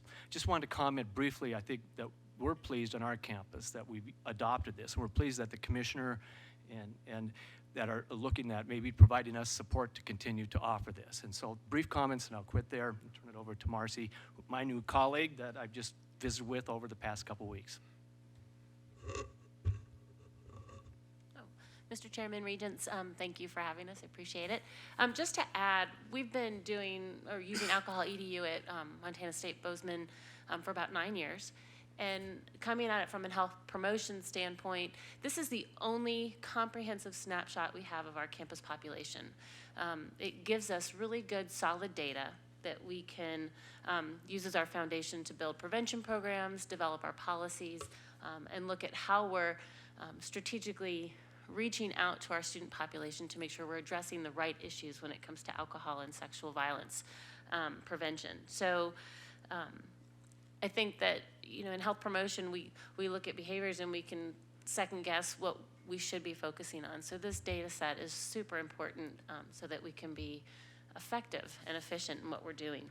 The Haven product, the sexual assault EDU piece, the really important piece of that to note is that with the new Violence Against Women Act, we have certain requirements that we have to meet, and this allows us to meet that. They can separate out the modules so that every new student entering the campus can take the sexual assault portion. We can customize it to our campus. So I actually can go in personally and enter in information for our campus for resources, anything additional that we want to add, and the reps have been able to help us do that. But it's something really simple for us to use, and again, gives us that full picture of our incoming class. And as they change every year, we have to change our efforts and how we approach our new student population. Another really important piece to note is that this looks at behavioral intention. It changes expectations of our students as they come to campus. When they do it in the summertime before they come, they actually have the opportunity to have conversations with their families at home, so the parents are involved. And it sets the student up for when they come to campus that not every student there drinks alcohol. As Paul mentioned, 62% of our students actually identify as non-drinkers, but the perception is that most college students drink. So if we can change those perceptions, if we can change those expectations before they come onto campus, the hope is that we can reduce some of the issues, both from alcohol and sexual assault. We have a lot of work to do. It's, Ron mentioned it's not a silver bullet, but it's a starting point, and we have to have that data in order to be able to move forward with actual behavior change. And then looking at other things on our campuses, MIPs, blood alcohol content, if they're transported, any other type of conduct issue that may come from these areas, we can connect the two and really figure out what that behavior change is and attribute it back to these types of programs. And I think that's about it. So unless you have any questions. If I could, Mr. Chair, I'll just kind of tie it up here at the end as far as Implementation, if you go to the next slide, we're looking at providing some guidance coming from the commissioner here within the next couple of weeks, where all campuses will implement the alcohol EDU product, and then the Haven product will be used by all campuses, except U of M has the option to continue using PETSA for various reasons, or get in on the Haven product. So fall implementation, the financial literacy product will work through our financial education programs, initially to target specific groups of students, whether those be high borrowers for how many credits have been completed, that sort of target. So the bottom line is really these products give us a system-wide approach to these things, a consistent approach related to the sexual misconduct, alcohol use, and financial literacy. We got a heck of a deal on pricing by buying it as a university system rather than each campus piecemealing it together. And this is something tangible that we can say when we say, what are you guys doing to address this? Well, we've got something now. We've got some products, and we're going to have some data that we as a system can analyze as well as the campuses analyzing it. So with that, that ends our report, and we'll take any questions. Thank you. Commissioner? Mr. Chair, certainly not everyone's been on the board for the last 2 years, but everybody's been in Montana for the last 2 years, so you know this has been an incredibly important issue to us. I have many times said, you know, a lot of the assault issues that made headlines are frankly acquaintances, and a lot of them involve alcohol, and a lot of them really are sort of tied up in this overall process. And so, you know, there certainly is a student safety issue, but it's more centered around knowledge, expectations, learning. It's more of it's a different issue than a safety sort of campus security issue. It's a campus, we need to do a better job educating the students issue. And so we wanted to make these tools available. There has been some great things happen. Some are using this product. Obviously, the PETSA has received national attention. I think Chair Tuss and others on the board said, U of M, you're doing a great job. How do we get this to the whole system, and how do we do it more quickly? And I think this is an answer to that on the very short run. Now, we will look at this. We actually started this effort before the federal regulation or the federal letter came out from the White House. And so that's happened since this process started. And I think what that means is that there will be a lot of movement in this area in the next few years. This is a 2-year deal that I think gets us down the road. It gets us in compliance with what will likely come out of the White House suggestions before there are even requirements, which I think they likely will be soon. And so I think we're on the front edge of this, is where we want to be. But it's fluid, and we'll look at it in the next year or so and see how we can do that.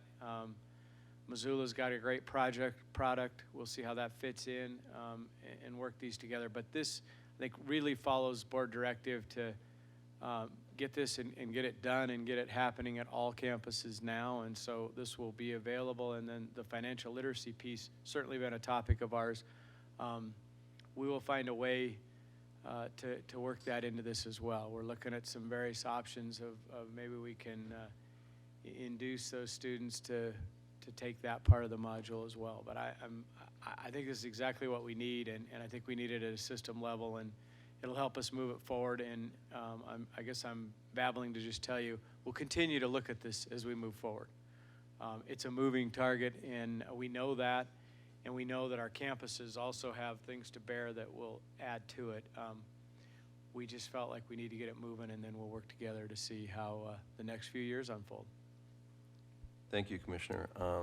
Personally, I couldn't be more pleased about this. I mean, if we're, and in terms of agenda items for the last 2 days, probably arguably nothing more important than this. If we're serious about student safety, and we are on this board, and we've emphasized that again and again and again, this is exactly the direction that we need to go. And so I really want to commend all of you and the Commissioner and the Commissioner's office for putting an absolute priority on student safety and bringing this product to light. I'm particularly pleased that we're doing this system-wide. My concern all along has been the larger campuses are going to have the resources to do this, and the smaller campuses are not. And so I really applaud the commissioner and his office to find the resources to make sure that regardless of where we are in the system, regardless of where your child is, and regardless of where you are as a student, if you're in Havre or Missoula, anywhere in the system, you're going to be part of the system, and I think that's incredibly important. I do have a question about how dynamic this particular product is. I'm assuming it's not a static product.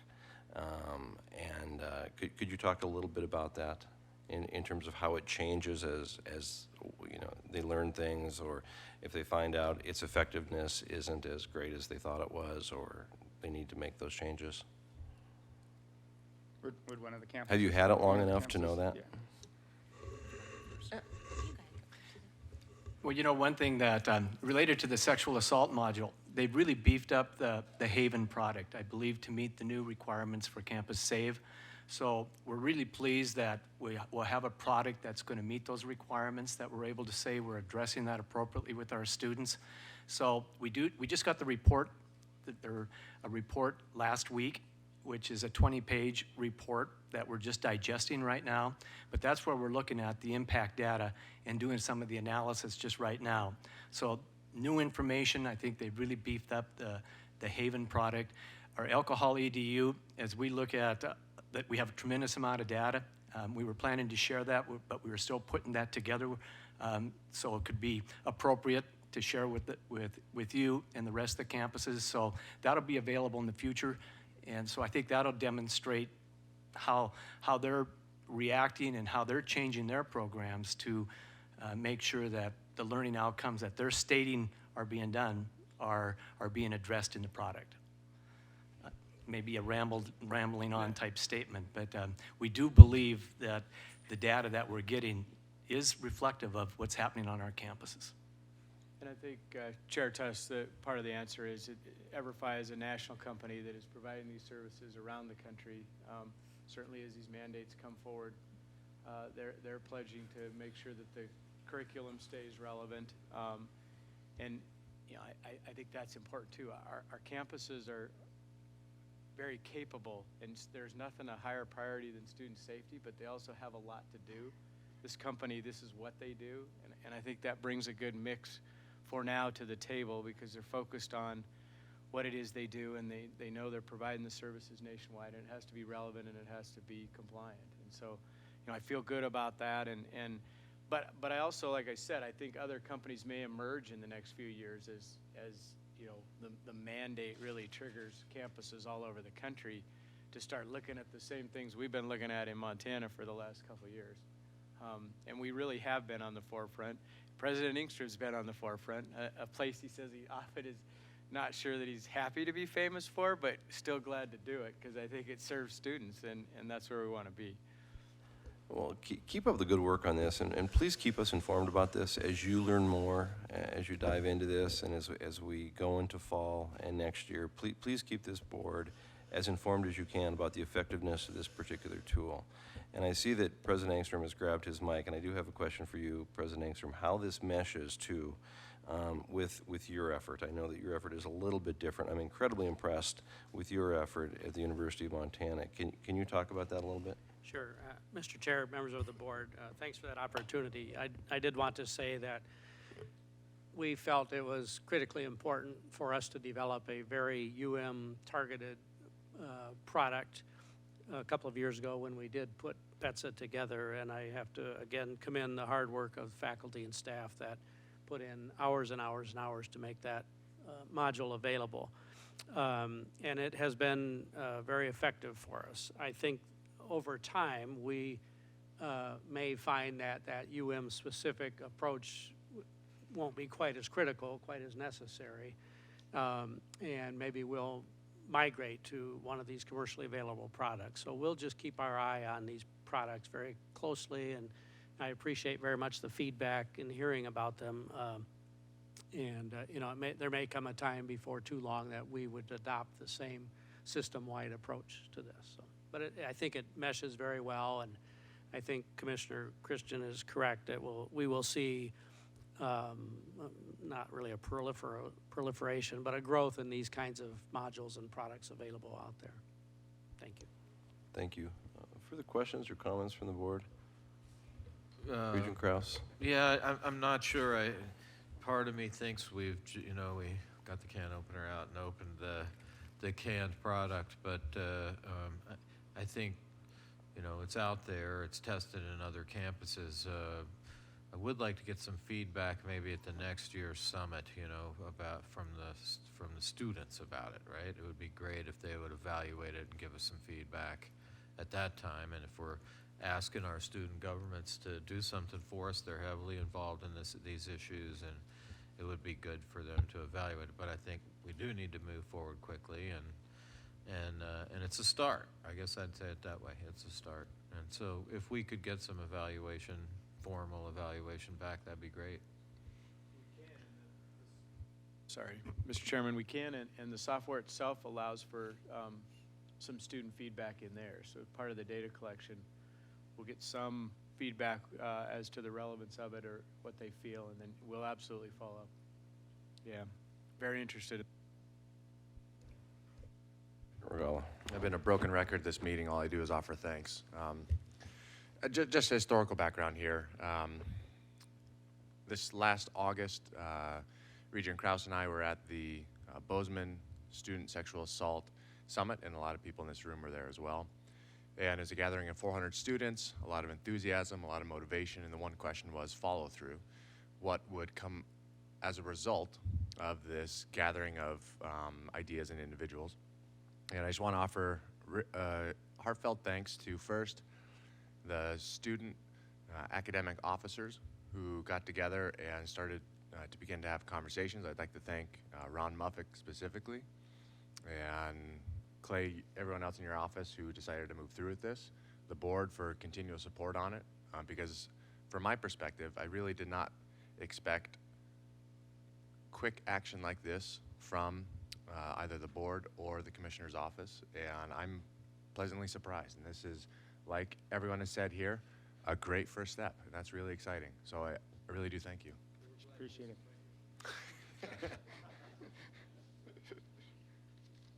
Further comments, any questions? Outstanding. Thank you so much, all of you. Thank you.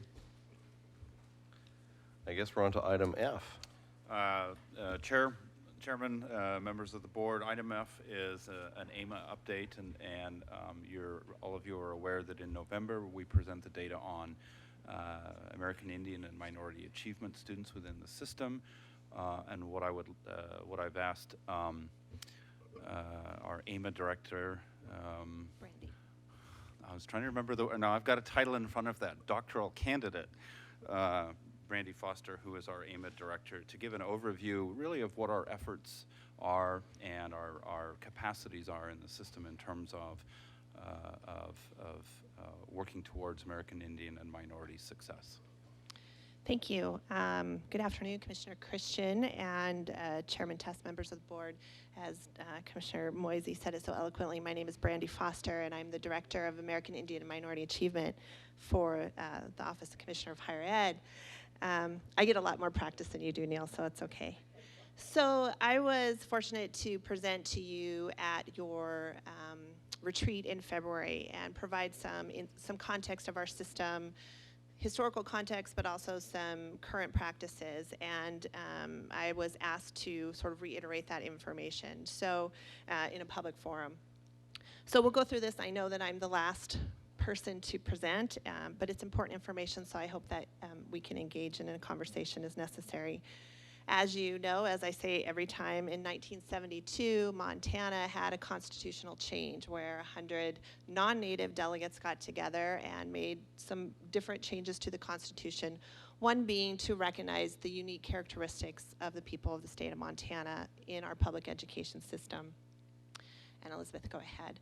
So Article 10 talks about how Montana is fortunate to have the history that we do, and that we have a cultural heritage that is unique, and that these delegates felt it was important to make sure we're committed to preserving that integrity of that unique culture. Fast forward to 1999, and the 56th Montana legislature passed a law entitled Indian Education for All. So Indian Education for All provides a foundation for us as a public education system on what our requirements are legislatively for this. And Go ahead. And essentially, there's these three major components. So every Montanan, whether Indian or non-Indian, needs to be encouraged to learn about the heritage of American Indians in a culturally responsive manner. The second part is that, go ahead, every educational agency and all educational personnel will work cooperatively with tribes to include information specific to the cultural heritage and contemporary contributions of American Indians. And the third part is the education part. All school personnel should have an understanding and awareness of Indian tribes to help them relate effectively with students and parents, and also to appreciate and understand American Indian people.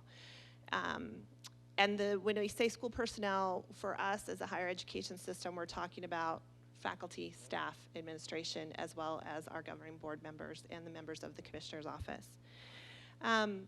So that provides the constitutional mandate and the legislative framework. As a system, we also have policies.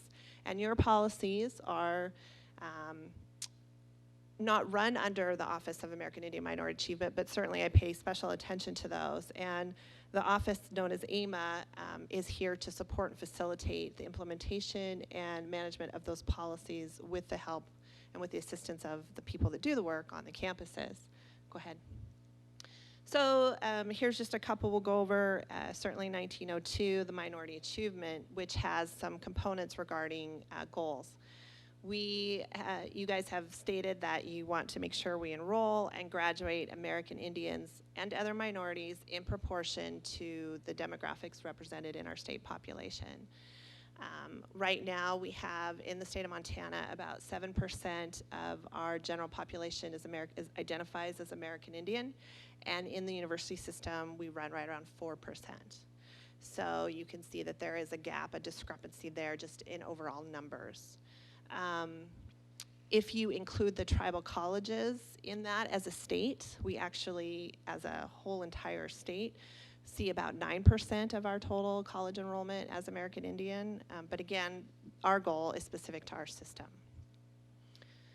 And the other two parts of that are that we make sure that we also hire American Indians and other underrepresented minorities on our campuses in all levels of position in order to accurately reflect the workforce, and that we make sure our curriculum is infused with content which enhances that multicultural awareness and understanding.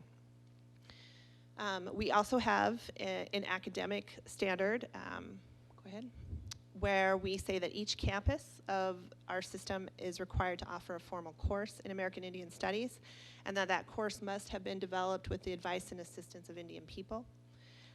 And then in our general education transfer core for the Montana University system, our operational rules state that students that use the transfer core to transfer must have successfully completed at least one course that has significant content on American Indians. So we have done our part to set up some framework and some policies. You know, we could certainly go through and evaluate the rigor of those policies and how they manifest themselves in the courses students take. But the framework is there. One of the things that I found has been the most helpful is to provide some of personal touch on how these are implemented. And so the first thing is we do curriculum, right? So that's sort of the center of the university system is teaching and learning. And we certainly have Native American studies. We have certain institutions that offer credentials, including Bozeman, Missoula, Billings, and Northern. But every campus of ours offers at least one course. We also have areas where you wouldn't maybe typically think that these are course content on American Indians, but they do lend themselves to that for a lot of reasons. Law, social sciences, health and human services, environmental sciences, teacher education, and the humanities. And so we have plenty of opportunities to infuse information that's relevant and that is culturally responsive in many areas. Many times people feel that this is the purview of Native American studies or perhaps education. And certainly there is a special responsibility there. But it is very important for our faculty and administration and our students to understand that the culture of our indigenous people lends information to many disciplines. And one of the beautiful things about our state is that there's experts, content experts, and applied experts that can help contribute to these areas. For example, Dr. Annie Belcourt is from the University of Montana, Missoula, and she is assistant professor in health professions and biomedical sciences. And Annie is a specialist in trauma and post-traumatic stress disorder and works with a lot of our rural communities, and I'm certain is tied into some of the things that Provost Brown was talking about as well. We have, go ahead. Dr. Sweeney Winchief, who is an assistant professor at the College of Education at MSU Bozeman. His area of expertise is in indigenous leadership, and he works with the tribal colleges on establishing models of leadership, as well as indigenous ways of knowing. And part of my dissertation topic is on indigenous ways of knowing and how there is a different framework for understanding information. So that's very important to understand, that there's content experts that may not be in areas that we expect. Go ahead. And then I have to throw a shout out to my old school, Helena College. Dr. Stan Wilmoth is an adjunct faculty there, and he teaches Native American Studies, but he is the state archaeologist for Montana. And what's great about our adjunct faculty and some of these is here's a content expert who is a Paleo-Indian expert who teaches at one of our 2-year campuses and has for, I think, 10 or 11 years, and is able to provide that information directly to those students while he's working in the field. Research is also a part. We have plenty of opportunities where we have American Indian students who are doing research. We have researchers and faculty who do research on topics that are relevant to our tribal communities and to our tribal people. And we have lots of collaborations between our tribal communities and colleges that work with our institutions to make sure that research is done in a culturally appropriate way and that the research serves the purpose for those tribal communities and not the other way around. So here's Dr. Jessie Smith. She's an associate professor at the Department of Psychology at MSU Bozeman, and her area of interest is looking at the characteristics of successful American Indian students in the STEM fields. So she is also a resource for us for lots of different information. And then Dr. Aaron Thomas is the associate professor at chemistry at U of M. He's the director of the Indigenous Research Center there. His research topic is something I don't understand and has to do with, I don't know, flow of biological species, and you could probably explain, President Engstrom. But what applies here more than his very complex scientific information is that he's committed to increasing the numbers of American Indian students in the STEM fields and providing research opportunities for graduate students, undergrad, and down into the secondary areas. We also have student support services, and that's another way that we implement our mandates here. We do have American Indian or multicultural student services at a variety of our campuses. And then we have TRIO programs that are funded through the Department of Education that focus on our underserved areas, our at-risk students, our low-income, first generation, and those cover almost every campus that we have. So you can see that our support, we have this academic support, but student services as well.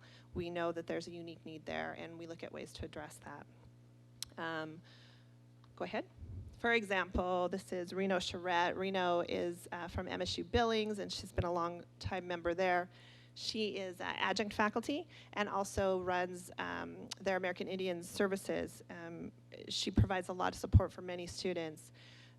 Another example is Amy Verlanik from Montana Tech, who is their director of their TRIO programs there, an Educational Opportunity Center. The next way in which we help support the policies is through community outreach. Again, we do teacher training for in-service teachers.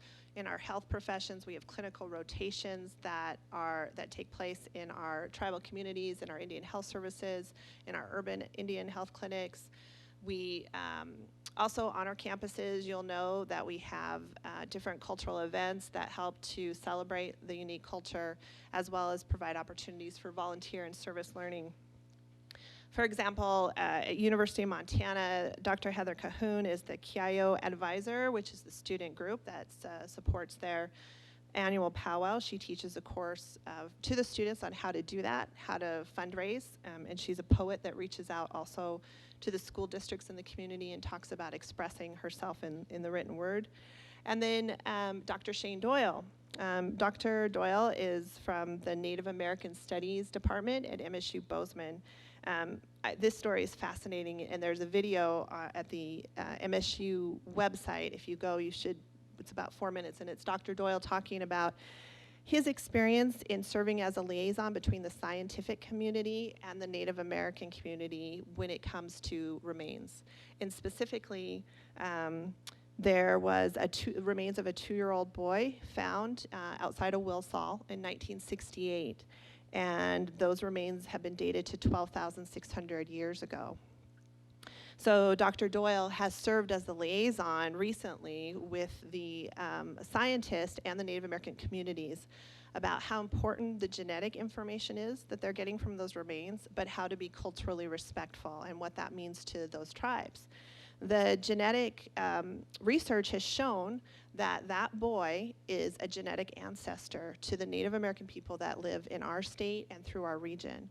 And if you think about what that means to the origin of our tribes, this is a pretty significant thing. It says that their people, our people, have been around at least for 12,600 years, right? But more importantly, Dr. Doyle talks about how we need to rebury the remains, and the scientific community is doing that. In fact, if it hasn't been done already, it will be done soon. I think in the spring was when they set to rebury those remains, somewhere close to the original site.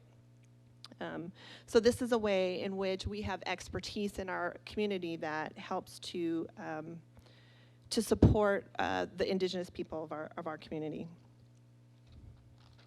We also go ahead. We also have professional development, and we have workshops for people on our campus and off, guest speakers, conferences. We host a myriad of conferences on trying to help people be culturally responsive, culturally aware, both in the classroom and in the services, how to deal with adult learners and students from different backgrounds. We have some great folks that work on our campuses, including Donald Fish, who is from Great Falls College, works with the Iskanip Native American Center, as well as does professional development for faculty. And and then also Mixton Borski, who is at Flathead Valley Community, who does the international studies and works in the multicultural affairs office there up in Kalispell.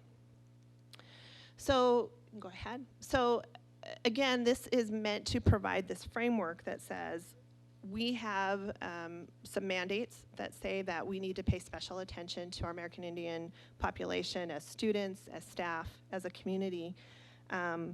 And we also need to make sure that we are working consistently through this. This is not a final goal.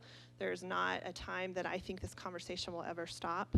And so we need to make sure that we look at, as we're teaching all of our students to be members of the global society, that we have to start here at home and helping them understand how to work with the people that we live beside every day.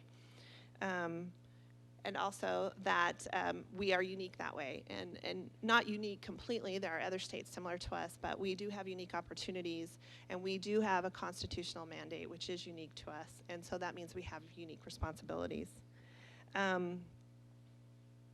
And I think the last and most important thing is, like I said, diversity is a constant and a consistent pursuit. It is not something that will arrive at. It's something that changes. We do need to make sure that I think it's time to recognize these amazing efforts on the campus level, but we also need to ensure that as the regents and as a system that we are providing appropriate direction and that we're moving forward with intention and meaning as we have these discussions. And that will help guide the campuses. And they certainly are the ones that know their region, that know their needs, that know their resources. But if we want to make sure that we meet your goals stated in your policy, that we work together as a system to identify those best practices, to identify areas of efficiency, and to help all the campuses who may not have all the resources. Thank you. Questions or comments from the board? Questions or comments from the board? Representative Regent Robinson. Thank you, Mr. Chairman. Thank you, Brandy, for the presentation and for kind of giving an overview of what your office does and that historical background and our obligations as a university system through our policy. I think that's helpful, especially for some of the board members that are newer here. At least we have one of them in attendance right now. And I know that they may have some questions regarding this. I think it's important to also mention that you know, we've had some updates from your office regarding this with a number of the board members, and we certainly had discussions about wanting to take a look at. You mentioned one thing in particular I'll talk about is the obligation we have in policy in order to represent the state population as it reflects American Indian students, and that right now we're not to the point that we want to be, and we certainly would like to be in reaching all of the citizens of Montana. In addition to that, I think it's important, your comment about our obligation about providing appropriate cultural content, and that we do have our resources within our system to help attain that. I think it speaks to the efforts of the Indian Act that I think K through 12 has been much more responsive in that effort and being able to get information out there for all students. And I think we can do more work within our system in order to improve that. I think that we need to be looking at that very carefully. It's important to the board members that I've spoken with, and I know that they would support that effort. I think also, with regards to data, we need to know, from early data that I saw anyway, the transfer rate isn't very successful right now. Can you speak to that a little bit about how we're transferring students into our system from our various campuses? From tribal colleges? From tribal colleges? As we look at the data, we show that the actual numbers of students that transfer from our tribal colleges into our system is pretty low. In fact, I would say that it's significantly low. And when we're looking at a college, a tribal college that maybe only has 300 students, we have to remember that the population starting isn't a huge number. But we might see 1 or 2 students transfer from that school into our system. So we have 7 tribal colleges. Every year we're not looking at triple digits of students. We don't break 100 students that transfer into our system. So there is work to be done there to ensure the question is, why is that? Do they want to transfer? Are there obstacles in place that are impeding transfer and that? So there's that front end question. The second part of it, of course, is once the students do transfer, how do they do? And our data also shows that students that transfer from our tribal colleges don't do as well as students that transfer from other colleges, including our own 2-year campuses. And the rate at which they don't continue on to a second semester, or the rate at which they successfully pass courses, is a lot bleaker than our general population. Again, it begs the question, why? And I don't think we know the answer to that. It could be, and it likely is, many things. It could be preparation. It could be change from a rural area to an urban area. It could be personal issues. It can be social issues. And we just don't know as a system. I would say that some of the campuses have done certain work to try and identify and put in some implementation, some interventions. But I don't know that we've given them that direction to be that explicit, and we certainly as a system haven't looked at that. Again, we're talking such small numbers, it's hard to really come up with trends or the generalizations about what that means. You know, when you have 80 individuals and their individual stories are so unique and different, it's hard to say, here's the reason why. And likely it's many of those things all in one. So there is work there to be done. I do think that in having a conversation as a system and looking at what campuses are doing better and what can we duplicate at other campuses, how do we strengthen those relationships with our tribal colleges, through transferability, but also through professional development, through connections with their faculty. I think that those are opportunities that we just haven't necessarily pursued very aggressively. Commissioner.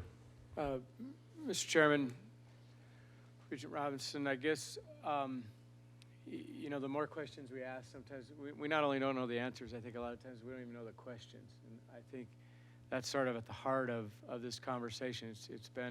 There's a lot to it, and there's a lot of history behind it.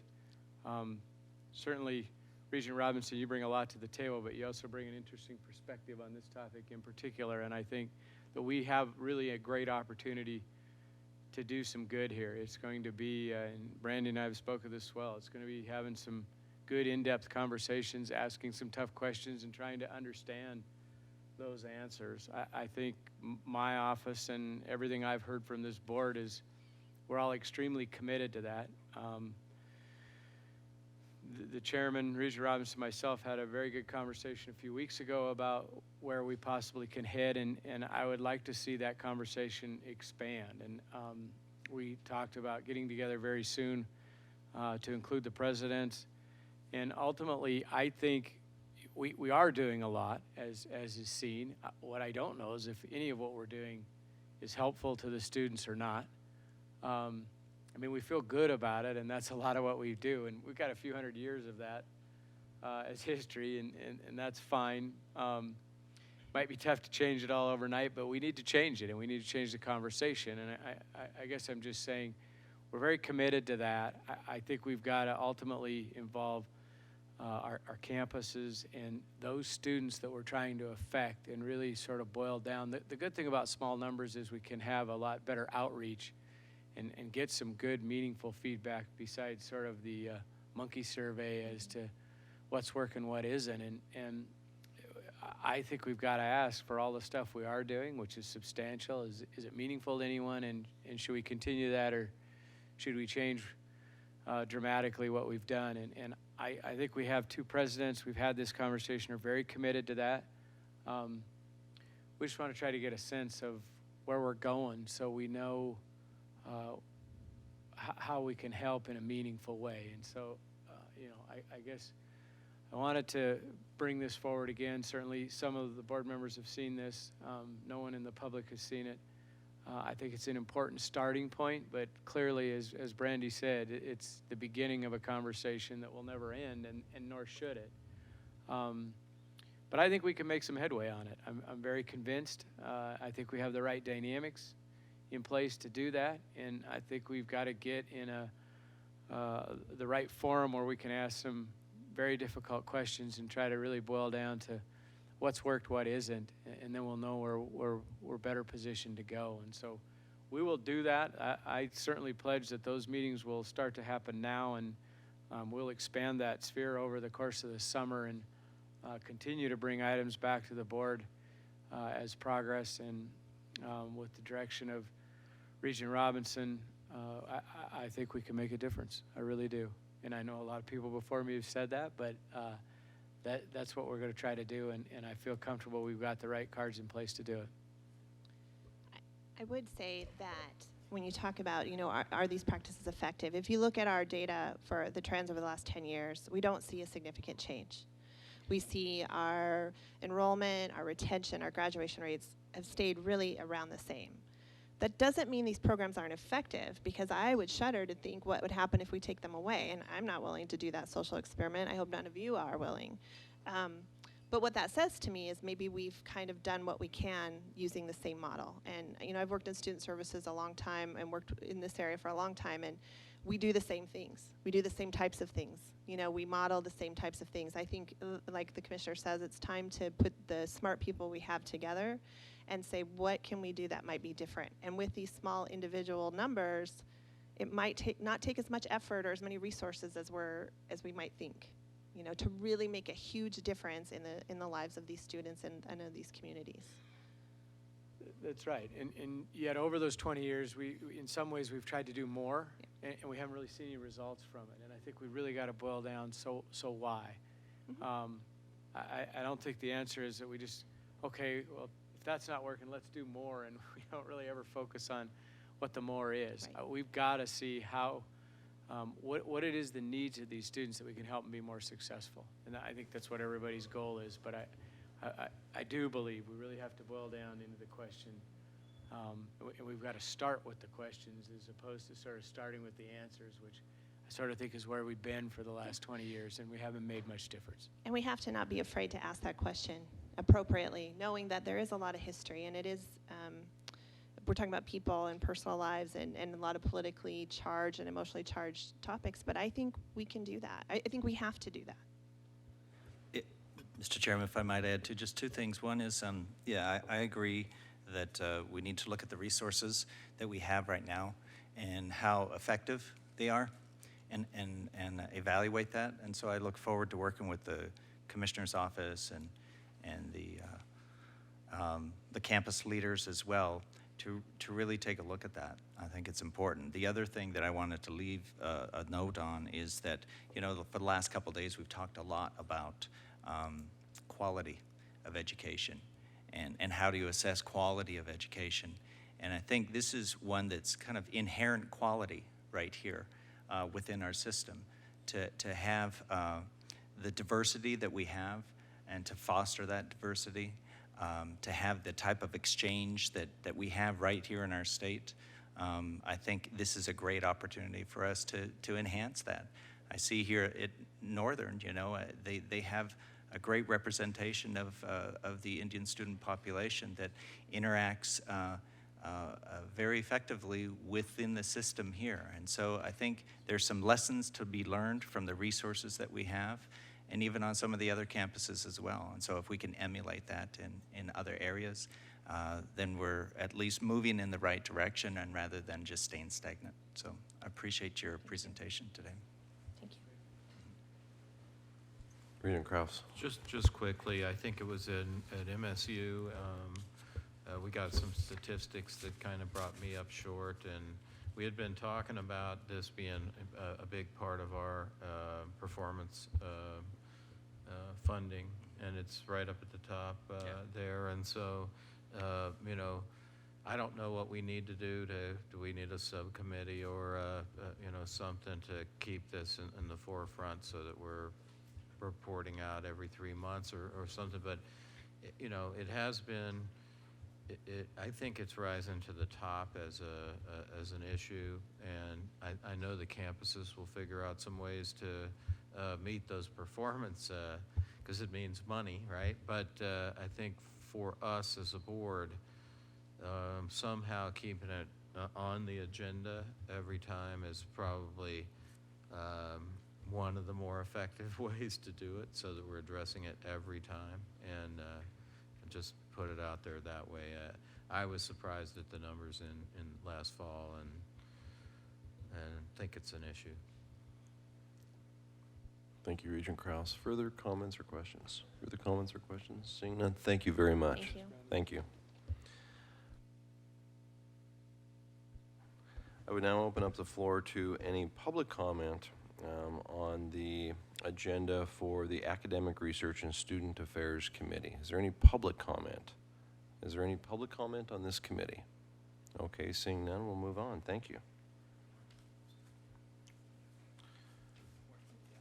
We will now move to the two-year Education and Community College Committee. We have several action items. If you could turn to that. If you could turn to that part of our agenda. We have item A, dual enrollment revision of policy 730. Chairman? Regent Krause. I move approval of the changes to policy 730, minimum qualifications for faculty and two-year degree programs. You've heard the motion. Is there any questions or comments from the board? Questions or comments from the board? Questions or comments from campuses? Is there any public comment on this item? Any public comment? Seeing none, all in favor signify by saying aye. Aye. Aye. Opposed, no. The ayes have it. The next item is dual enrollment statewide interlocal agreement. Chairman, Tuss, yes. I move approval of the Memorandum of Understanding Guidelines for Campus Dual Enrollment MOU Development. Thank you, Regent Kraus. You've heard the motion. Any conversation? Any conversation from the board? Any conversation from the board? Any questions from the board? Seeing none, any questions from the campuses? Comments from the campuses? Any public comment? Is there any public comment on this item? Seeing none, all in favor signify by saying aye. Aye. Those opposed, nay. The ayes have it. Commissioner.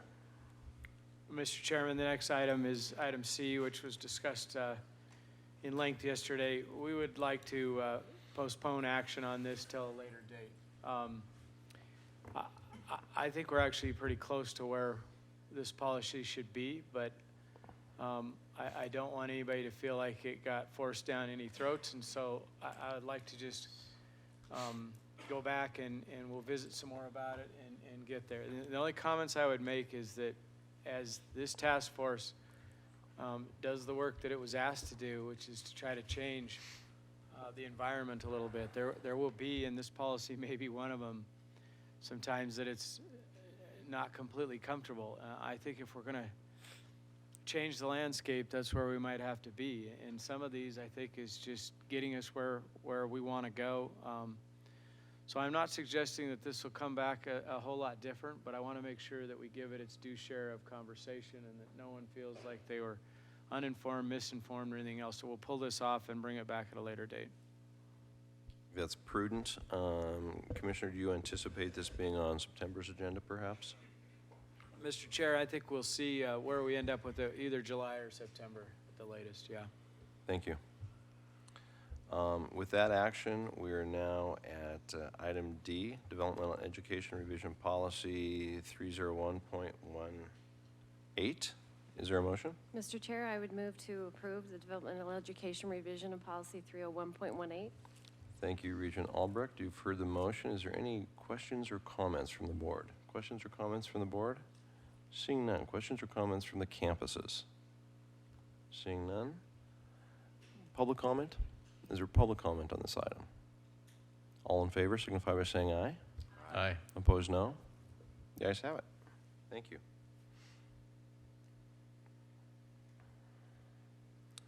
We've gone through the ARSA committee. We're at staff and compensation. And we just have the consent agenda that we've discussed previously for the staff and comp committee. And is there a motion on the consent agenda? Yeah, I'd like to move forward the consent agenda for the staff and compensation committee for a vote. Thank you, Regent Robinson. You've heard the motion. Is there any comment or questions about the consent agenda? Seeing none, is there any comments from the campuses? Seeing none, is there any public comment? Public comment, we're good? Okay, got a thumbs up from over here. All in favor signify by saying aye. Aye. Aye. Opposed, no. The ayes have it. Thank you very much.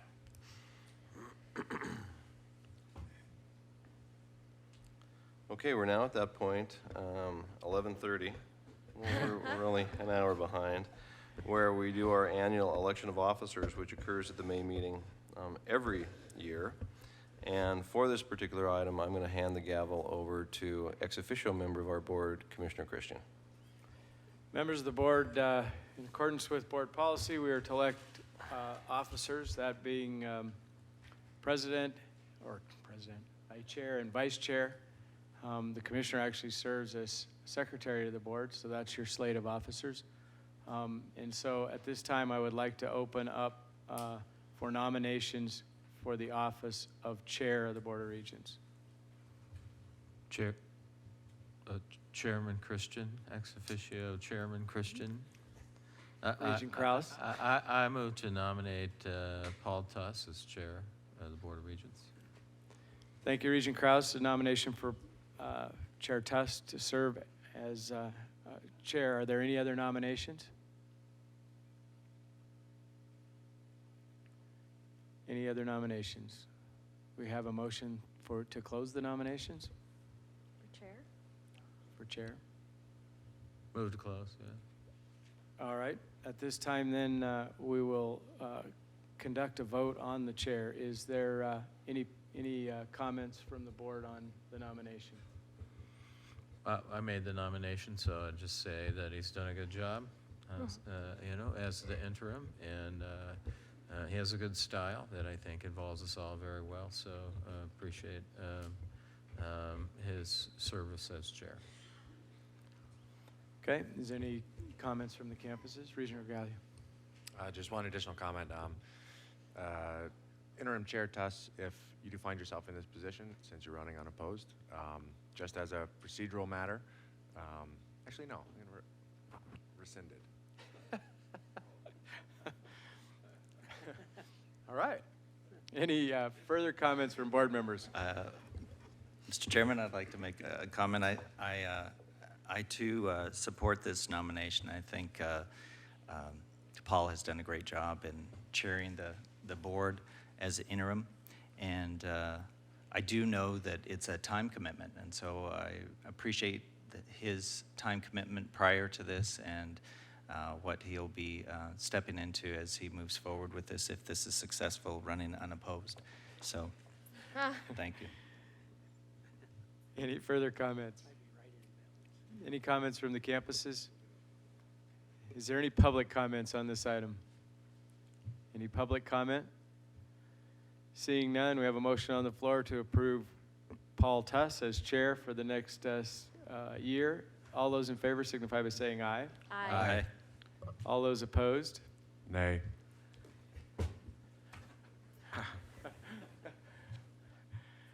I believe the ayes have it. Mr. Chair, congratulations. Thank you.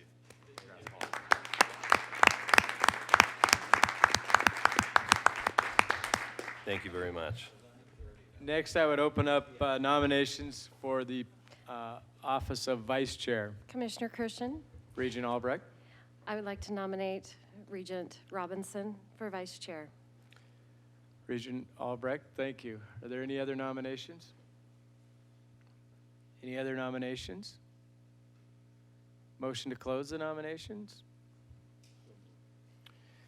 So nominations are closed. Is there any discussion from the board on the nomination of Regent Robinson to serve as vice chair? I would just say it's a pleasure to serve with Regent Robinson.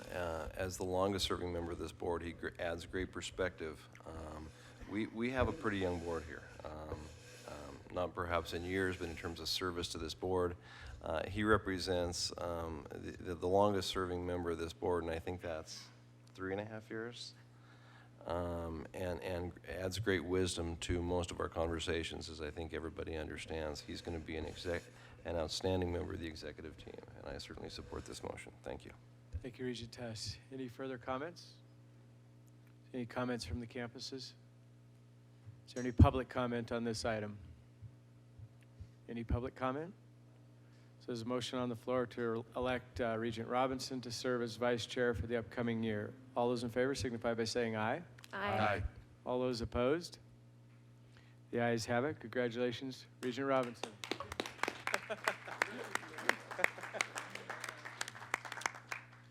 Mr. Chair, I turn the gavel back to you.